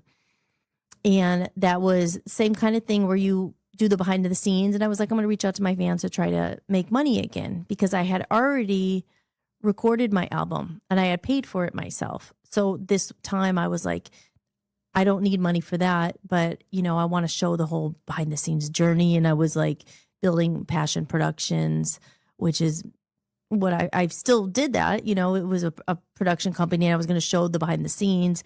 And I ended up putting it out there. And a lot of people, not a lot, but I don't know, maybe 20 people signed up for it, but no one paid. And I think there was one paying member, and Dan paid. And I was like, well, expected him to pay. It doesn't really count, but thank you. But I had one paying member, and I remember thinking it wasn't even like, I was like, I'm not going to be able to have time to do this. This takes so much time. It takes so much time to edit videos. It takes so much time to record content, to put it out there, to make graphics, and then it takes time to pay for it. And you have to go be working jobs so you could pay for it. I'm like, I just felt very negative at the time. And I remember getting really kind of down on myself. And I was like, oh, no one cares about music. No one cares about me. Like, just like, oh, I guess no one cares anymore. Not realizing or putting two and two together that it's just a different time now. I mean, everybody and their mother and their brother and their dog and their cat. And I said this in my other video. They're asking for money or subscription or follow me. I need, follow me, and I need your money for this or that. And I get it. Okay, it's fine. It's great. Right now they say TikTok and YouTube, that's where you need to be. That's where you're going to have millions of people. You're exposed to billions. It sounds great, right? Oh, you're exposed to billions. You'll get discovered on YouTube or TikTok, and there's billions of people out there just waiting for your music and waiting to discover you and all that stuff. And it's just like, that's the problem. Everybody's an entertainer now. Everybody's a freaking star in the dope show. That's what this guy, I know Marilyn Manson said that, obviously, but my friend Mike, I talked to in a long time, he messaged, he was going through the same thing. He's like, I spent hours and time and videos, and you'll put it out and no one will even see it because there's millions of people out there and billions of people, and they're all competing to be seen. And everybody's a star in the dope show, aren't they? Everybody wants to be a star. That's the funny thing this time, I was younger. I was a lot younger when I started this journey. I think we're all young and we dream the lure and the grand illusion of fame and fortune. And, it's not really our fault because we're told that's what you have to strive for in life, right? You want to be a star. You need to be famous. You need to get money. Not everybody, wants that, but a lot of people do. I think a lot of people do because they want to get out of the shit world if you're not one, if you don't have the money, if you don't have the power, if you're not a celebrity, right? No one wants to, everyone wants the quick fix, you know? Well, I will say, I lived in Hollywood. I've been there. I saw it, played the game, and it's not fun. It sucks. So I think the point is saying nobody gets out, right, nobody gets out alive, right? But nobody, I don't think you can escape. You can't escape yourself. You can't escape the darkness. You kind of have to, I don't know if that's the right word, but yeah, you can't escape. It comes for you if you don't look at yourself and if you don't find happiness and meaning inside. And I think that's ties in back to my dryer is going crazy there. That ties back into what I'm saying, the search for meaning for life and what is this all about? And especially the social media now and the takeover with AI. And it's constantly making us distracted. We're distracted. We don't remember who we are, right? That's a line I always say that saying. Said it to myself. I have to tell myself, remember who you are. Remember who you really are. Remember you're powerful. And, you know, when everybody could be in a world where everybody could be a star and followers. I mean, why should anyone follow me? Why should we follow each other? I mean, who made this up? Followers. Literally, Dan sent me earlier, we were talking about it, you know, when I would say, gosh, I look at my Instagram, no one's following me. I have 400 followers. And then I'm like, why would people follow me? I haven't put out content in a long time. You know, you want people to follow you. But I don't know. The whole thing is just, I can't buy my followers. I'm not going to buy followers. I don't want people to follow me if they don't want to. You know, I want people here. I want people to listen to this message. I want people to say, I don't want to follow her. I want to join her. I want to join her in what she's doing. I think this, like what my whole video was just about. I think we need that. I want to join her. I want to join others like her. I want to join her. I don't want to follow her. I'm not out here to be like, oh my God, my ego. I'm the king. I'm the leader. Follow me. Follow me. You know, it's disgusting. People pay for their followers. And I'll read a little bit. And Dan sent me this earlier because sometimes I would say, you know, no one's following me on social media. And then I catch myself. I'm like, it's not even my own thoughts telling me this. Like, oh, you're a loser because you only have 400 followers. How did they get 900,000 followers or 95,000 followers? Oh, they must have cracked the algorithm. You know, it's us, it's humans against the algorithm.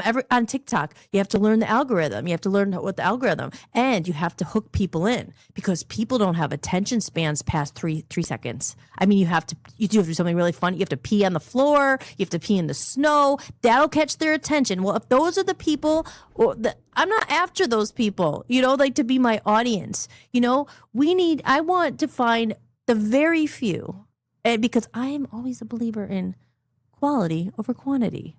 I would rather 10 freaking great fans and friends and partners, not followers, to help me in this mission, to help Dan and I, to help me, to help other musicians who've been screwed over by the industry. I don't want them to follow me. I want them to join me.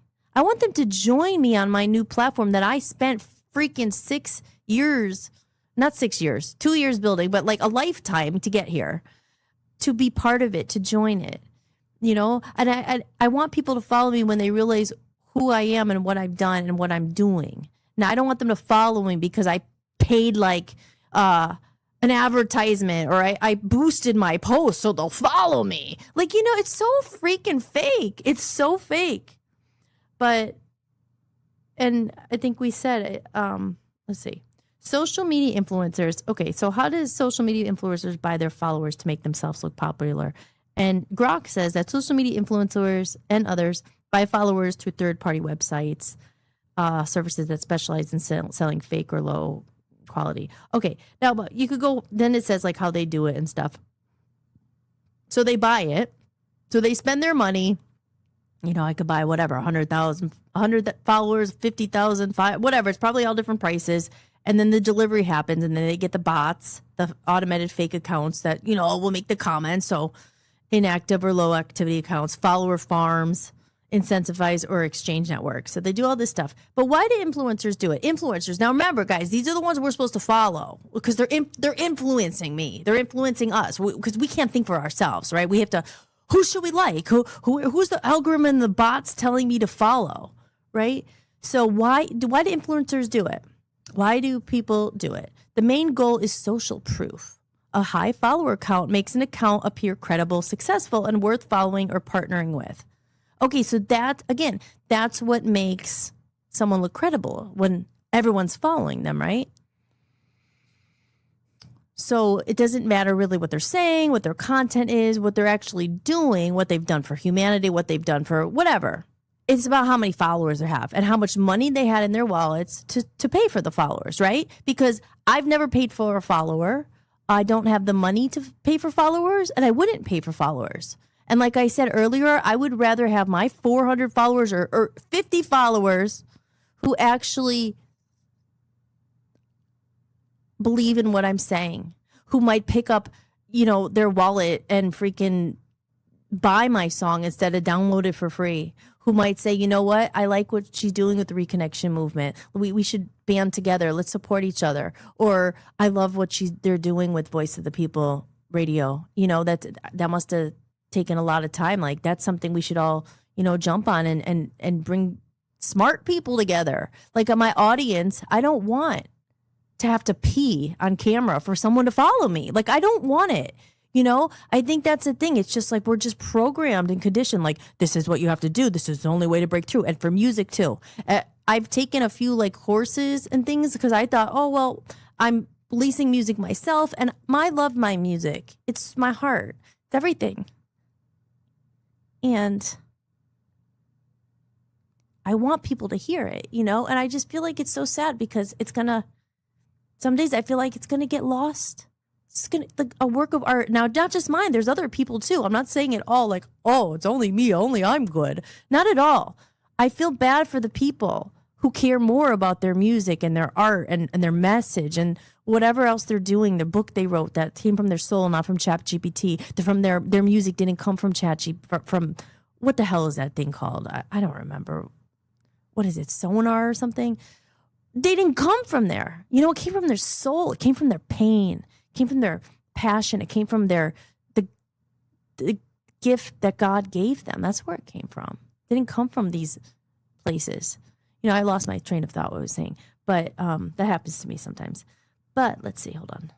So I'll just go back to this real quick. But again, why did they do it? A high follower count makes an account appear credible, successful, and worth following or partnering with. Brands often use follower numbers as a quick filter for sponsorships. Again, it's just such bullshit. It's all the same stuff. Even we've dealt with it. Oh, it doesn't matter that literally millions of people, we have the statistics, listen to Dan's show. It doesn't matter that he's been on the air for 20 years, that he has this underground following that's huge. It doesn't matter. What are your social media followers? Well, I don't know. I don't have enough money to buy them. So let me go spend the rest of my money that I could be using on something worthwhile and go buy followers. So then you'll give me money. It makes sense, doesn't it? You see this horse shit that we live in. So my recommendation is go, if you're really looking for people, go find the people with not a lot of followers. And they're most likely the real people, because other ones, we play the game. And, I am not playing that game. I don't want to waste my life and my music trying to figure out hooks in the beginning of an ad. So, oh, guys, look at my music and flash my boobs and pee on the ground. So people, I must look at that. I must follow her. She it's so stupid. Like, I want quality over quantity. I don't, because it doesn't, like I said earlier, I'm not trying to be a music star. I'm not. And I think that's the sad thing, that it's different ages, I'm older now and I'm still doing it. It's not to be a star. This is a curse. It's a blessing and a curse, because I never cared that much about money. I really never did. I need it like everybody, right? We need resources. Just streaming this platform alone costs like $80 a month just to stream. Rumble, where I'm on, I have to pay $25 just for it to go live. The list goes on and on and on. So it's just ridiculous. And for this take a long time, even to set up this looking nice and learning how to do everything and all that. It took a long time. And I wanted to do something special, and I wanted to do something meaningful. And besides even this podcast, I'm going to be doing one that's really just about music and my whole album. But my album's about kind of this stuff. Like, obviously this stuff reflects into the messages in my music and stuff. So it's not just all me. That's another thing. I know I'm talking about myself a lot, and the album is obviously my music, but it's about the deeper, bigger questions and themes of life. This isn't about ego for me. You know, it's not just look at me. And that's how I feel like to get ahead or to get the followers, you just have to just be all about like me. And I don't know. The whole thing is just cringe. So it's like coming back after all these years, after having my my long stint with the Love Zombies and having a little bit of success with that. But I will get into that. That is all saved for a Comedy of Errors podcast.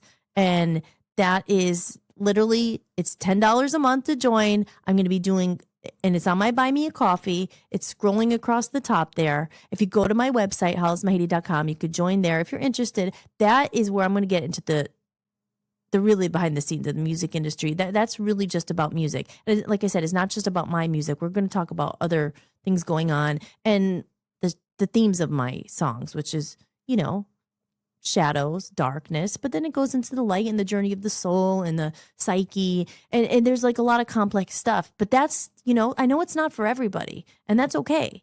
It's not for everybody. And I'm not looking for everybody. You know, like I said, I'm looking for those people who really understand what's at stake right now and what's at stake with AI and humanity. I don't want to say my age, but I'm not like in my 20s. You know, I was born in the 80s.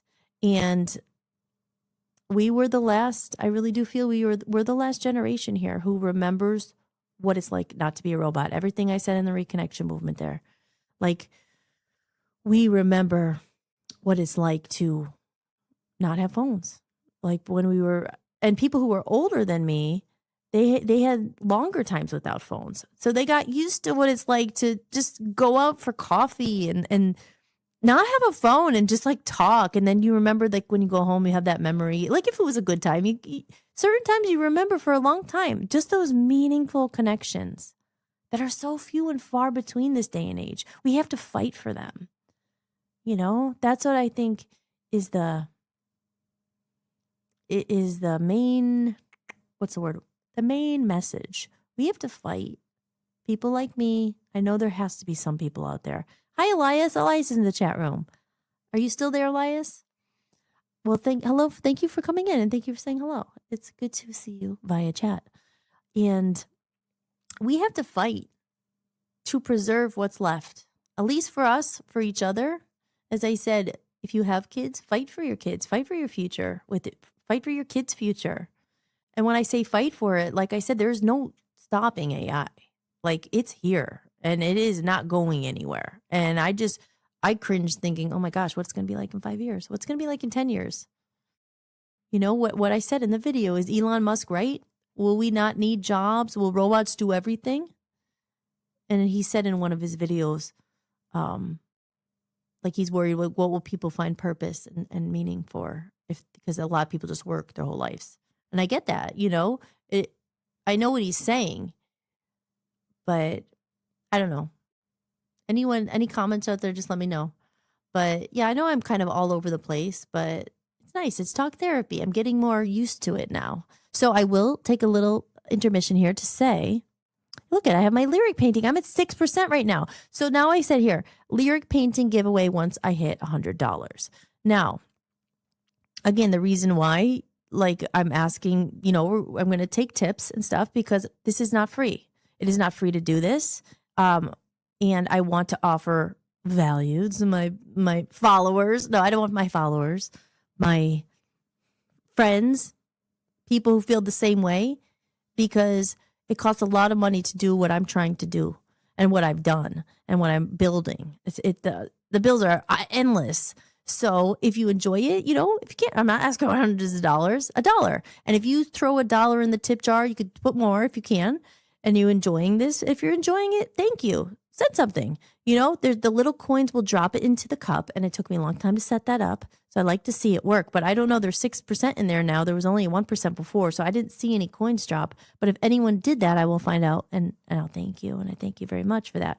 But my point is saying is once it hits 100, it's $100, I'm going to give a giveaway, and I'll show you what it is right here. Okay, so I made these. Okay, I don't know if you can see them because, oh yeah, okay. See, it's like I have a green screen behind me. It's like cut out. This is so funny. Oh, there we go. Okay, I'll just hold it in front of me. Okay, this one's Hole in Our Hearts. These are hand-painted lyric sheets. This is Edenshire. This is one of my favorite songs too on the album. They're all, I love them. Like, and I'm not even trying to be like, oh, my music's so good. It's just, to me, it's very special. And Edenshire is about finding heaven on earth. And I'll get into that next time. Like I said, A Comedy of Errors, my other podcast, is really all about the music. But I made these about 3 years ago. It was when I was back in Scranton. And I was building Holly's Playhouse, and that's on my YouTube. I'll play a little commercial if you want to check that out. That really shows the journey of what happened in 2020 when the coronavirus hit, and I was living in Las Vegas at the time, and they made us non-essential workers. I mean, musicians always are just like, oh, people don't really always take them seriously, and artists and stuff. Oh, that's we were just called non-essential. So it's basically a whole little mini series I made about that. But it was during the time when I was back in Scranton and I was about to play a show at Montage Mountain. And like I said, this album's been a long time in the making. I had the songs back then, but the timing of releasing them and everything. What's that noise? I gotta tell, oh my God, thank you. Oh my gosh, thank you so much. I just got a coin. Patriot, thank you. I love you. Thank you so much. That's so cool. Aw, Patriot 250. I really appreciate you. You are now entered to win one of these. Like I said, this is anyone who tips, if it's like a dollar, whatever amount, even just $1. That's all, thank you so much. You're going to be entered into the drawing, and we'll do it live. Like, I'm only a head right now. Do you see my head only in here? It's weird. It's like I'm like in Poltergeist. You know how she comes out of the screen, Carol Ann? Remember that movie? Oh, man. We should talk about that. That was like, wow.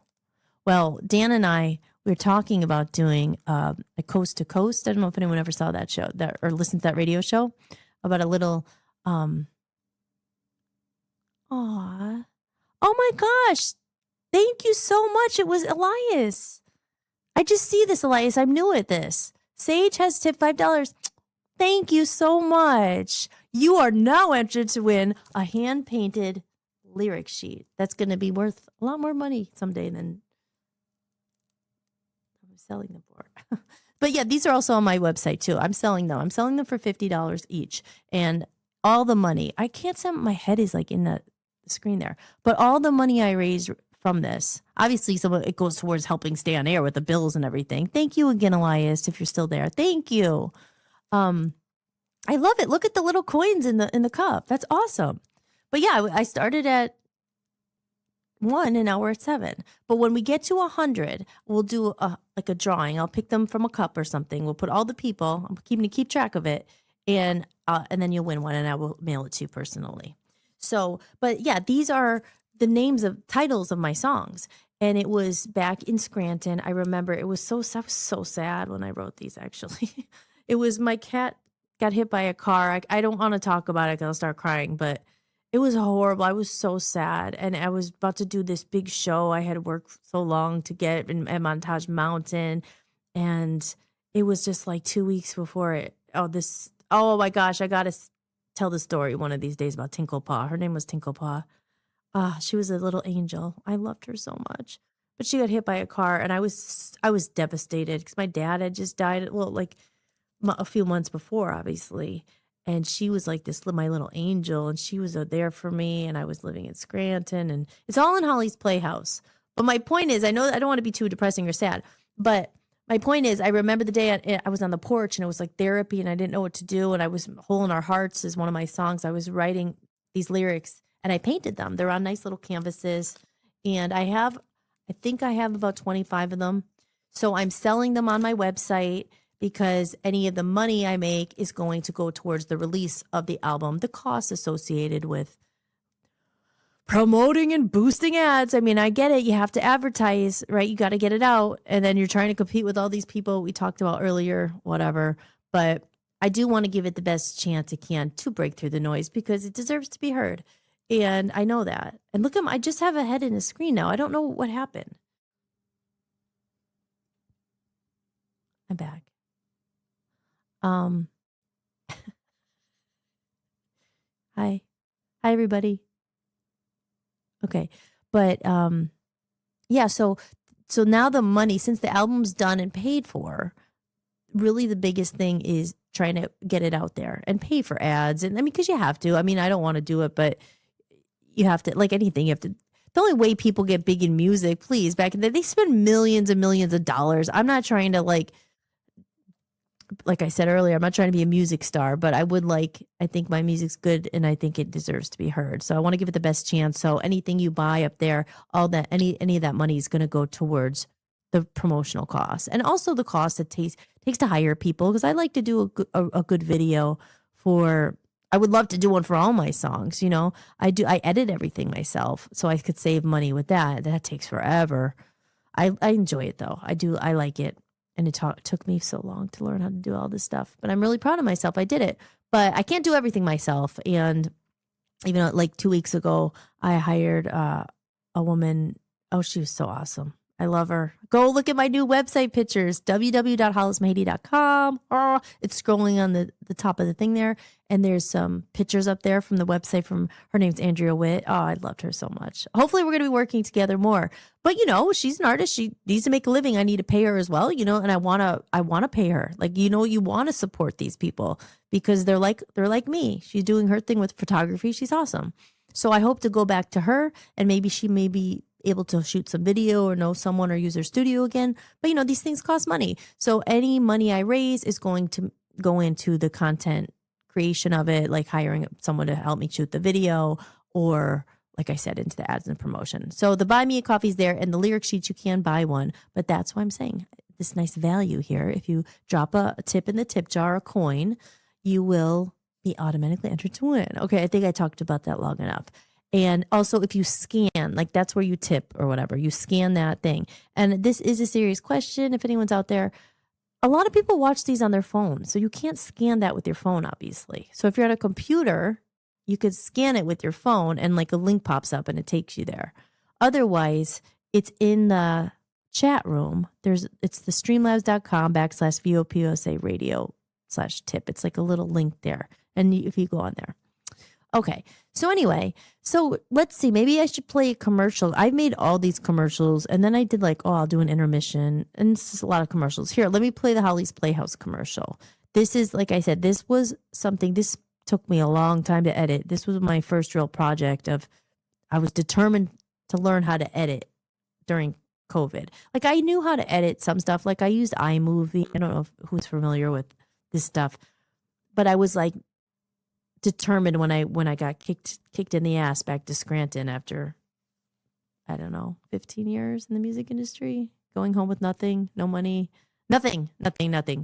And just a lot of hurt and devastation and regret. And, you know, it sounds negative. There was some good stuff about it, you know, and I have the Love Zombies music for sale too.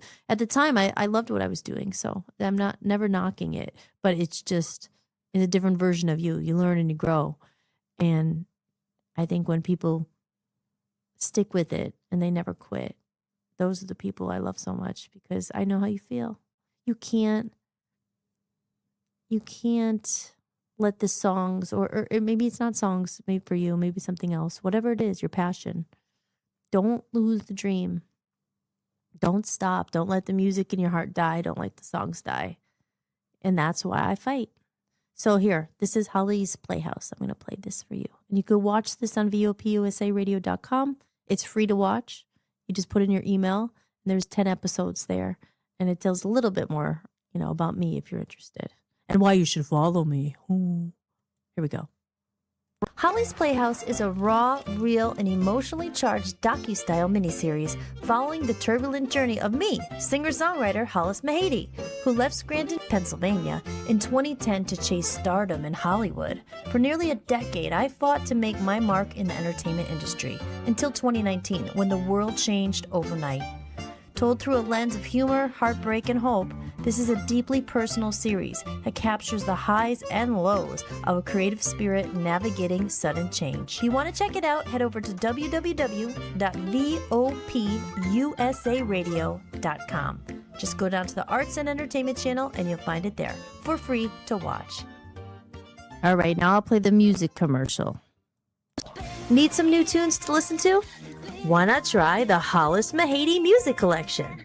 As I move towards the new, I'm closing an old chapter with gratitude. To celebrate the new music on the horizon, I've gathered my complete past collection and made it available all in one place. The collection includes 2 full albums with my previous band, Love Zombies, Passion Fruit, and No Slow songs recorded live at Abbey Road Studios, the Be Honest EP with Love Zombies, Hollis original songs, Hollis cover songs, a bonus Christmas album. And this collection represents the journey that brought me here today and the doorway into what's next. To purchase the music collection, head over to hollismahady.com and go to the store. All funds raised go directly towards promoting and advertising my new album on my own label, Voice of Freedom Records. Thanks so much for supporting independent music.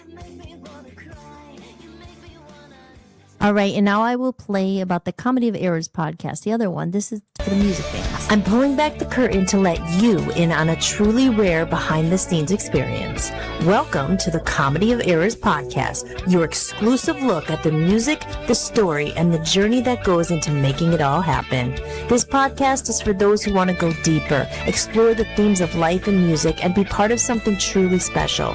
For just $10 a month, you'll get access to this one-of-a-kind community and help support the release and promotion of my new album. If you want in, head over to buymeacoffee.com and become a backstage member. This is the only place I'll be sharing this journey. See it all unfold in real time before it's released to the world. I can't wait to share this with you. All right, so there you go. There's a couple commercials.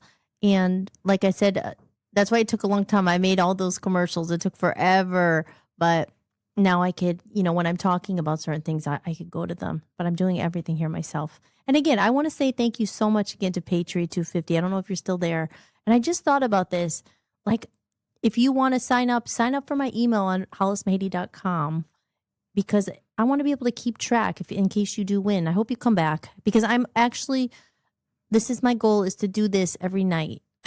Maybe not 7 days a week, but 5 days a week, just to I don't know. I have to pick a consistent time and just come and just, talk. But I will need, I guess, the email, because if you win, I would like to send you your lyric sheet if you're the winner. But yeah, I'll just have to figure that out. But I hope you'll come back to the show, because I'm just gonna keep doing it. And just, like I said, this is day one, for many years I was building, but I was also hiding. I talk about masks a lot. And I don't know, at the end of the day, it's fear. Fear of what? Not getting the followers. It's not even the followers, failing, or I don't know. Because I always believed in myself, That's why I went out and did all that stuff. I went to Hollywood. I could do it. I could be a star. I always believed in myself.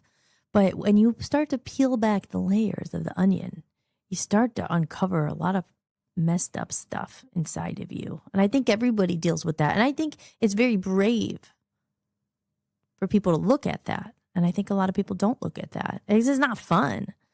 But I've always been a believer that my purpose, and maybe not everybody's, and it's certainly not everybody's, my purpose here is to learn and to grow and to evolve and to be better than I was years ago. Or not even better, because you're younger, we blame ourselves, and I did that for a while. Beat myself up.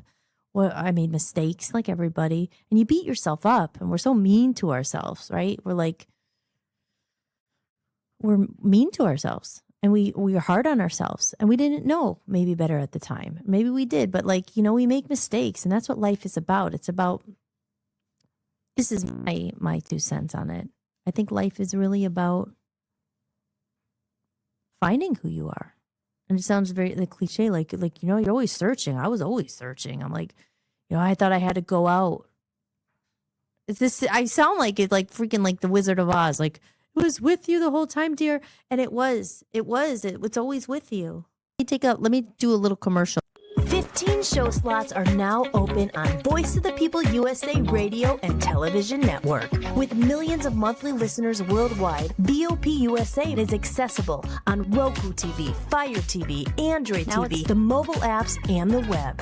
An alternative to Now. oversaturated, algorithm-driven social media. Our network is the first streaming network backed by creators, not big tech, not special interests. This is true independence. To learn more, visit VOPUSARadio.com. Join the network.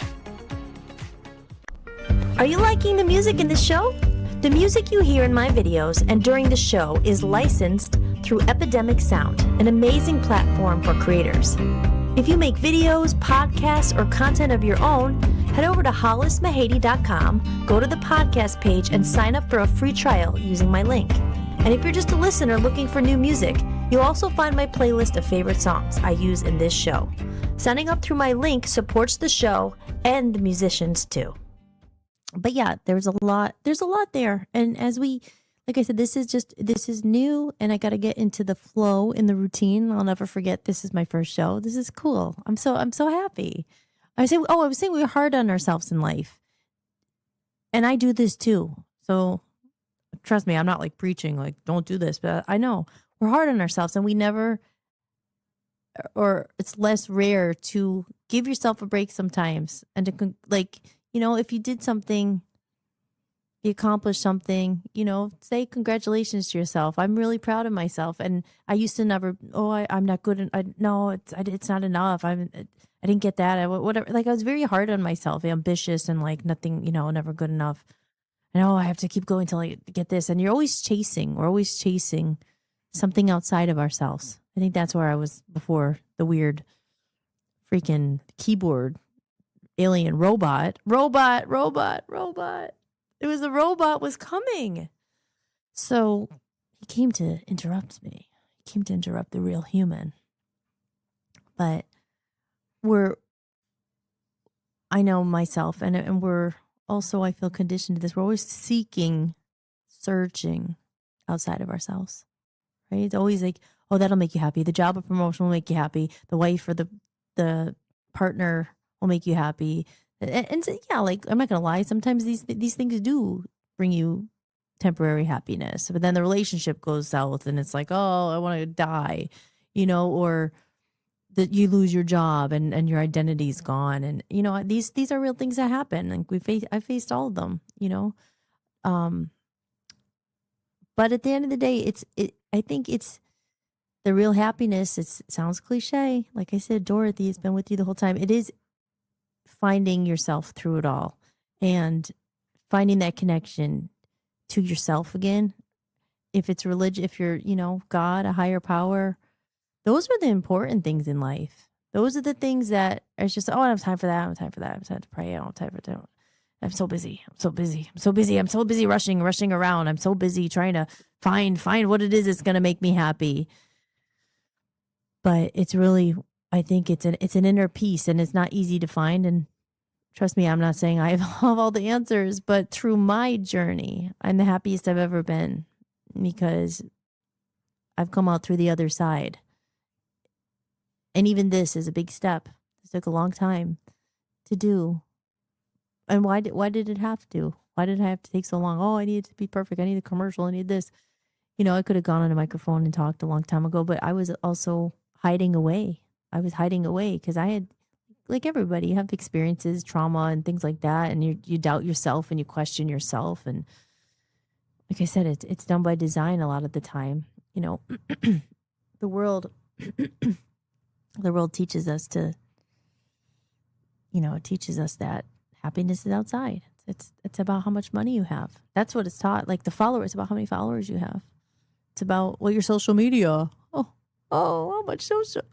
What's your social media? I'm so sick of freaking social media. Ugh, so stupid social media. That's our life, literally. Social, especially for people online, you know, the content creators and, you know, even people who don't want to be part of it, who have businesses. You know, can you imagine the people, the mom and pops from back in the day, like they're still going, but they're being told you need to be on social media. You know, they have to go on social media. And you know, it's just the new way. There's no more newspapers. I mean, there are newspapers, but it's not like the way it used to be. You know, it just things have shifted. It's everything I was talking about earlier in that video. Just this is the new way forward. But I think it's hard. I think it's hard on a lot of people. And as I said, I think a lot of us who are older, my age, older, a little bit younger, I think you long for that simplicity. Life has always been tough. You know, there's hard things you can't escape in life. Like, right? When someone dies, I mean, it's awful. It's the worst pain you'll ever feel. You know, I think probably everybody, if you're older, lost someone at this point. You know, losing a pet is just so painful. And then a human. And it's just, these are things you can't escape. But now let's throw into robots are going to come and like steal your jobs. Let's throw that into the mix. It's like, what is this? This is a comedy of errors. That's what my album's called, a comedy of errors. And you have to laugh. Because remember, we are here to have fun. And I get very deep sometimes. And I don't want to be heavy or depressed. Like, oh my God, woe is me. I'm saying we got to laugh at it because it's done on purpose. And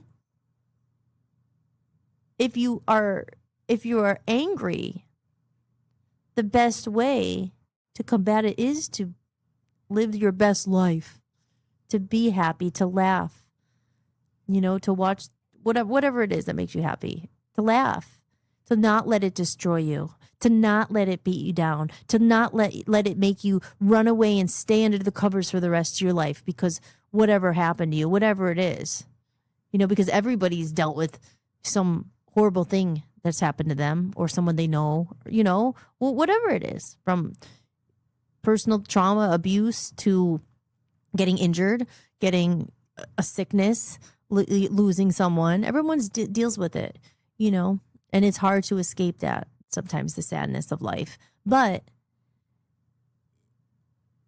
it's also important, you know, if you can look at things a different way. We're all here to grow. That's what I've always felt. And like I said, this, you know, maybe other people don't feel like that, and that's all right. You know, this is the way I've coped with things that happened in my life. And, you know, coping with the loss of my dad and other people I've known and my cat. I know, like I said, I mentioned it earlier. That was the first, like, I had a cat when I was younger. Oh, his name was Mr. Willie. God bless you, Mr. Willie. I miss you. But Tinkle Paw was special. I'll have to share that video. I'll tell that story another day. I might even do a little video about it. I can't really tell the story because I'll probably start crying. So I'll pre-record it so I can edit it in case I cry. But, you know, losing a pet, like, it's so hard. And that was always my outlet. That's how I healed, like, was music. You know, I have a song on my album called Hole in Our Hearts. And like I said, I didn't want to put that out first because it's sad. Yeah, it's pretty sad. I was going to say it's not that sad, but no, it's sad. And but I don't want to be a Debbie Downer because I said, you know, through the darkness, you find the light. And I also have another song on my album called Heyoka. And Heyoka is a little bit more lighter and fun. But that's like a Heyoka. I learned this, I forget where I found that, but like they say that the Heyoka is like a sacred clown. And like they're the people who go backwards, like everything's backwards to them. They like laugh at life and everything's like society. There's the Heyoka, the spirit sacred clown. They're funny, but they're like spiritual and they don't go in the same direction as everyone. They're always going the opposite way. And I've always felt when I read that, I kind of connected with that. I was like, I've always felt like a weird jester or a clown. Once I was like 10 years old, I always wanted to be a jester, a court jester for Halloween. And I was like, what? Maybe in a past life, I was like, you know, in those medieval times when they're like, you see the movies and like the drawbridge and there's like the clown there with his guitar and trying to like make people like laugh. And they're kind of creepy. They can be creepy too with the shoes and the hat. But like, I just always I swear, I feel like in a past life I was a court jester. You know, some of these things, like they resonate with you. Like, why? Why do you have an affinity for a certain thing? I always wanted to be a jester. Always wanted to be. This is before the Batman movies and the Joker and the clown and all that. Since I was like 10 years old, I loved being a clown. And that's why in the Comedy of Errors, I have the hat and the things. And I'm just like, this is so cool. I could bring it to life. And that brings me back to a point where there is good things about, there are good things. I shouldn't say is good things. There are good things about technology and AI. And we get into that another day because there's a lot we could talk about. There are pros and cons. You can't live in the Stone Age and be like, oh, you can't, nothing can change. You kind of have to adapt because this is coming. And I also saw something Elon Musk said, and I kind of was like, oh, I don't know. Because he's obviously a genius and all that, but like he thinks he's a pretty deep thinker probably, but he was thinking like, he said something. I wish I could find the video. I don't know how to do all that yet. Bring the video in and show you while I'm talking. There's a way, but I'll figure out that next time. But he was saying something about like, obviously he's in SpaceX and all that, but saying there's such a vast universe out there. That's my background there, the cosmos and everything. We're humans, we're here on this planet having this experience, and things do evolve. So he said he wanted to see like the rest of the consciousness and world and see what we're really here for in conscious. And when he was saying that, I was kind of like, that's kind of cool. That makes sense. But I don't know with Elon Musk. I'm not sure because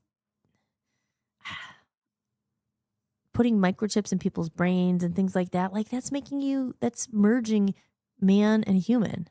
Now, I always said that, I remember reading, I don't know if this is true, and I think it is, when he's putting those microchips in people's heads, I don't know if it's him doing it, but they might help someone see again, if they were blind, or they might help someone walk again if they had a spinal injury and they could never walk, like these brain chips. Now, I mean, that sounds good, right? Like if they're helpful like that, like someone's blind and this thing, they have a surgery and they have the chip and now they could see. I mean, again, I kind of sound dumb here because I don't have all the facts, but like that stuff. So like say, like everything, there's the good and the bad, and everything always comes back down to the humans taking freaking overconsumption, too much of it. Now everything has to be a robot. Like it's just, this is such an important time where it's like up to the people, the real humans who value humanity, who value real connection, who value this enough to say, hey, we got to make some rules here and remember like what humans really are, because it would just be so sad without any more heart in the world. And I think it's already hard to find people who take a minute. Like it means a lot. And I really appreciate it. Even just the Patriot or Elias. And if someone else did it and I'm missing, I'm sorry, but like that you actually took the time to send me $1. It means a lot. People don't care anymore, And it's like, oh, everyone's asking for money. But yeah, but spend it on someone who's trying to do something good, And I really appreciate that. It means so much. Dan and I have done fundraisers and things, and we hardly made any money. And he has a huge audience. And I'm thinking if people just spent $1, it could help us so much, what we're building. We're building something to tell real stories, to connect people, to make a movement, to save humanity, to save, it's not just me and Dan trying to save humanity, but if people just gave $1 to that, but no, they'll just throw it away, or they'll spend it on beer and weed and whatever. But I'm just saying, it's like, so the fact that if everyone just did $1, it's not about the amount. I always said if people just gave $1, if 1,000 people gave me $1, I could pay for the music studio. I could get the Reconnection things, books out there. I don't know, whatever. It's not just about me, but it's just like, it's like, but again, this is not about money or whatever, about begging for money or anything. It's just the point is, it means a lot. And I think it's even few and far between it. It's even harder, as I was saying earlier, when I did the Patreon campaign. And I was like, well, it's a good theory, right? You have 100 fans. If they're willing to pay $10 a month for my Patreon or my Buy Me a Coffee, if I could get 100 people to pay $10, they commit to me, I will give them something in return. I work hard. I'll make sure you have something valuable. 100 people give me that's $1,000 a month. I could pay for my music studio. Music studio costs me $375 a month. All the other stuff. but it's to do something good and to help you too, to give you something for your money. It's not just like a follower on Instagram, like just could you go, it's just like, you're paying for something, but because I want to give value, I want to give you something, hope or whatever, connection. I think connection is the biggest thing, and I realized too, when I was editing my videos, I say, a lot, and I try to work on that. I say it so much, you know what I'm saying?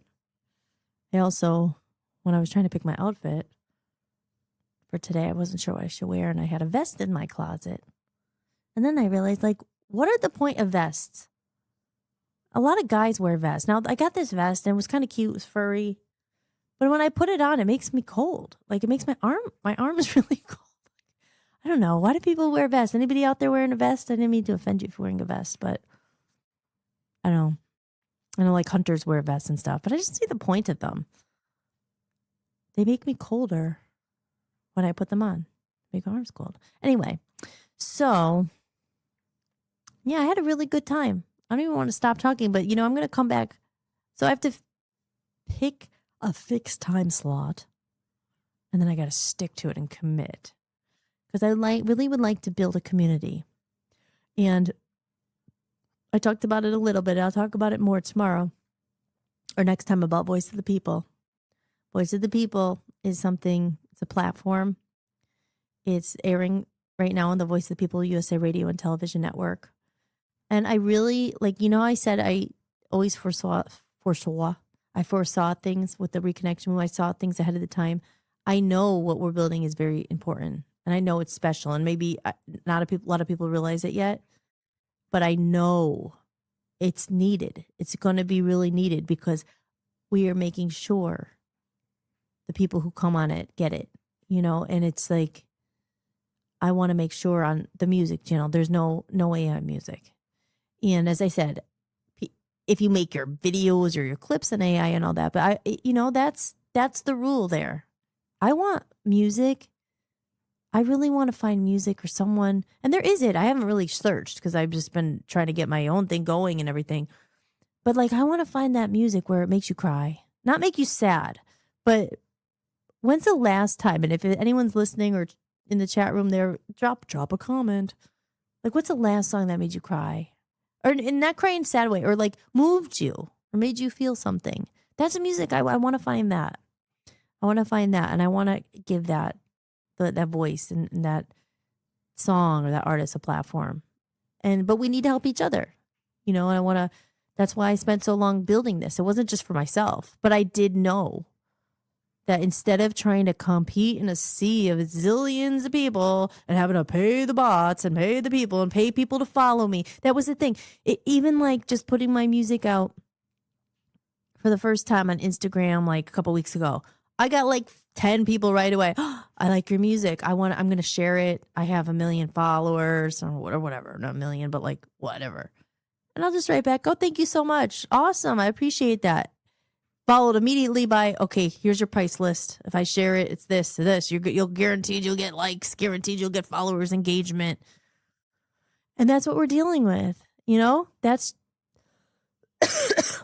what I'm up against. That's what a lot of real artists are up against. That's why I'm just saying there has to be another way. I'm not going to do that. I can't. I don't have the time. I don't have the heart. I just feel like the heart to do that. I understand, like I said, advertising budget. Yeah, you have to, anything, you have to pay for ads or something, for people to push it out to see it.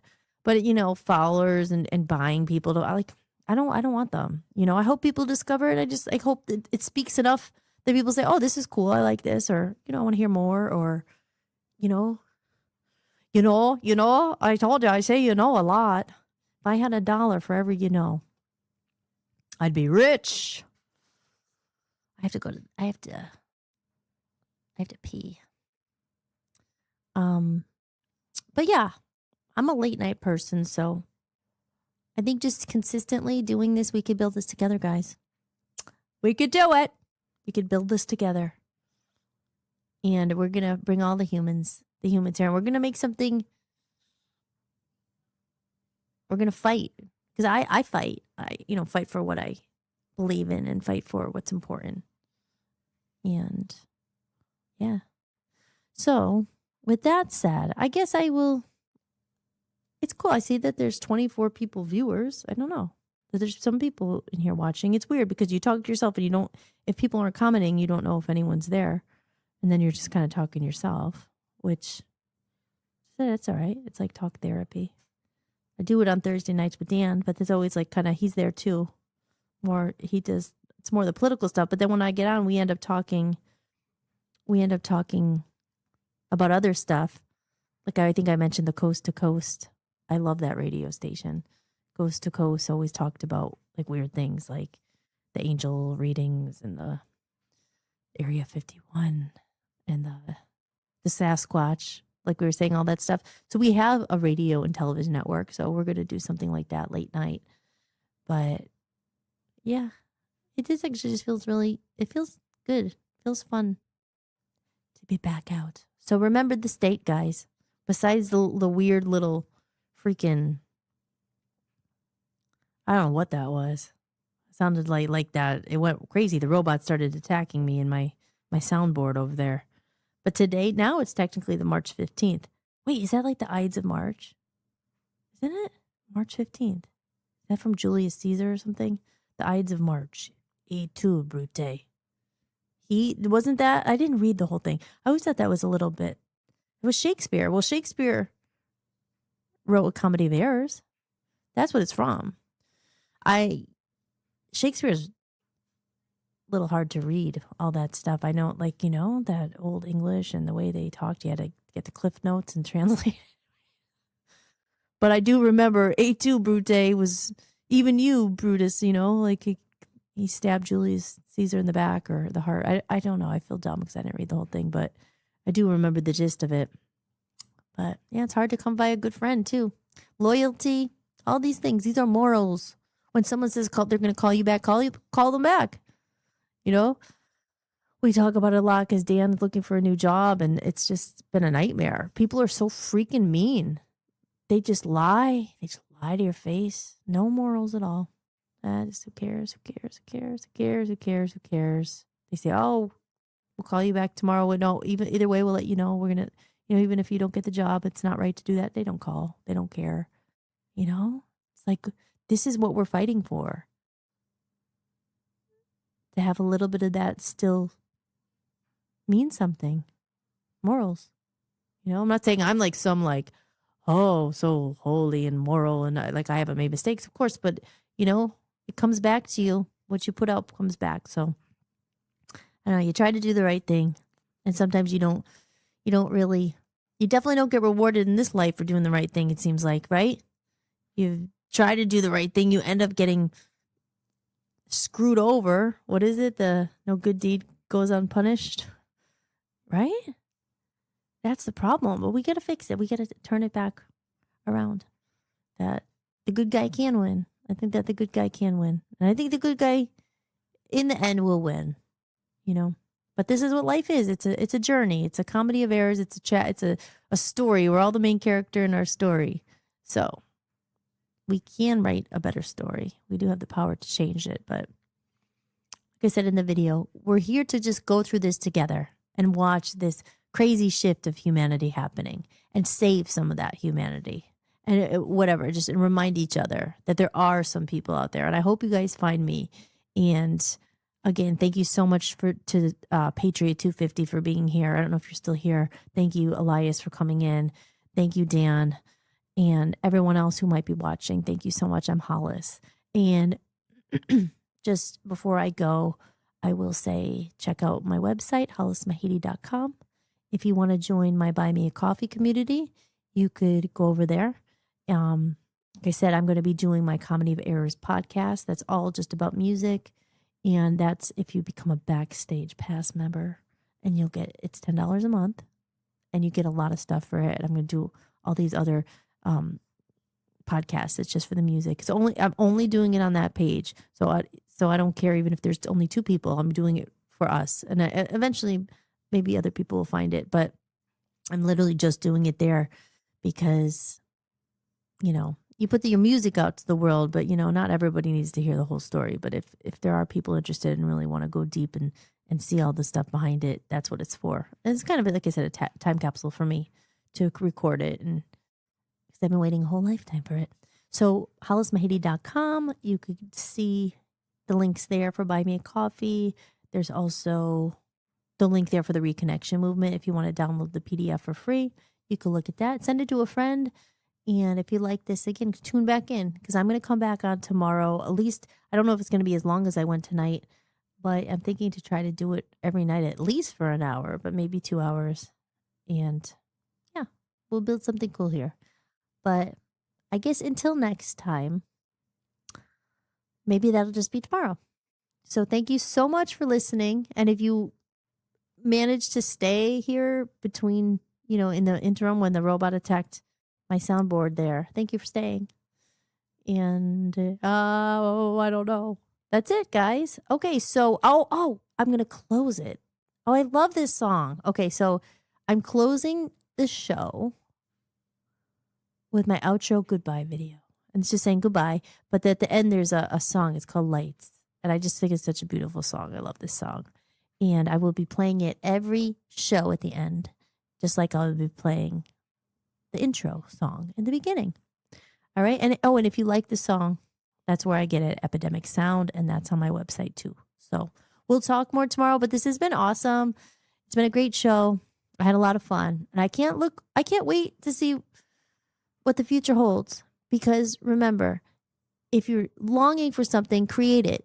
If you're needing something, find others like us who are needing it too, and we'll help each other. We'll get through this crazy journey we call life together. All right? Okay. Thank you so much. I love you, and I will see you tomorrow. Okay, here's the video.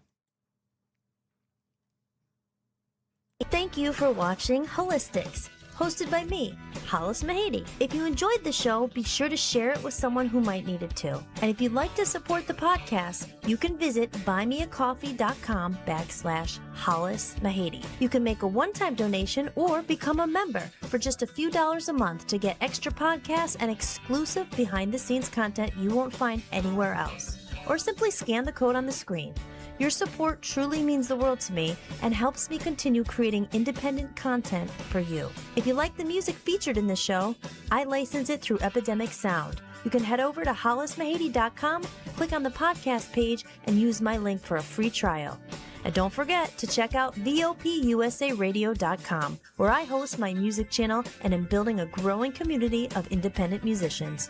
If you're interested in joining the network, just click Join Network and submit an application.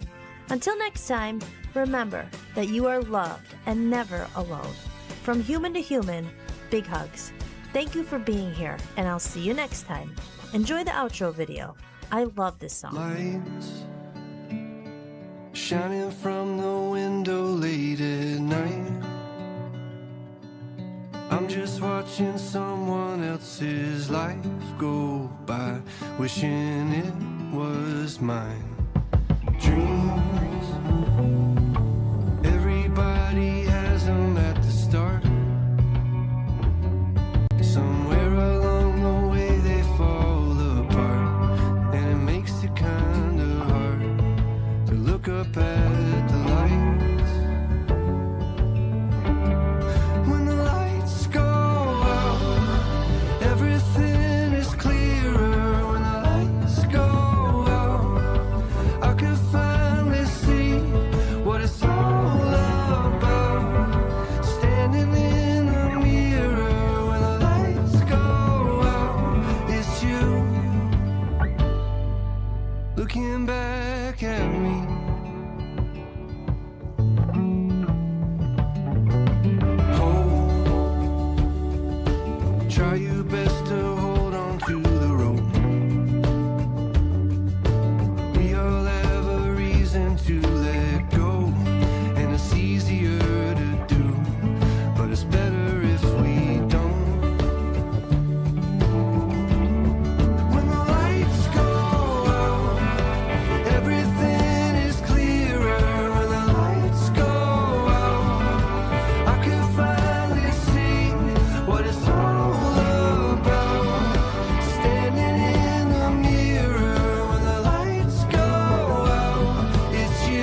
could finally see when the lights go out, everything is clearer. When the lights go out, I could finally see what it's all about.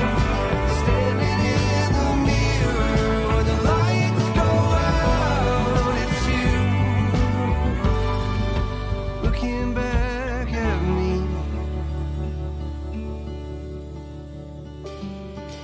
Hope, try your best to hold on to the rope. We all have a reason to let go, and it's easier to do, but it's better if we don't.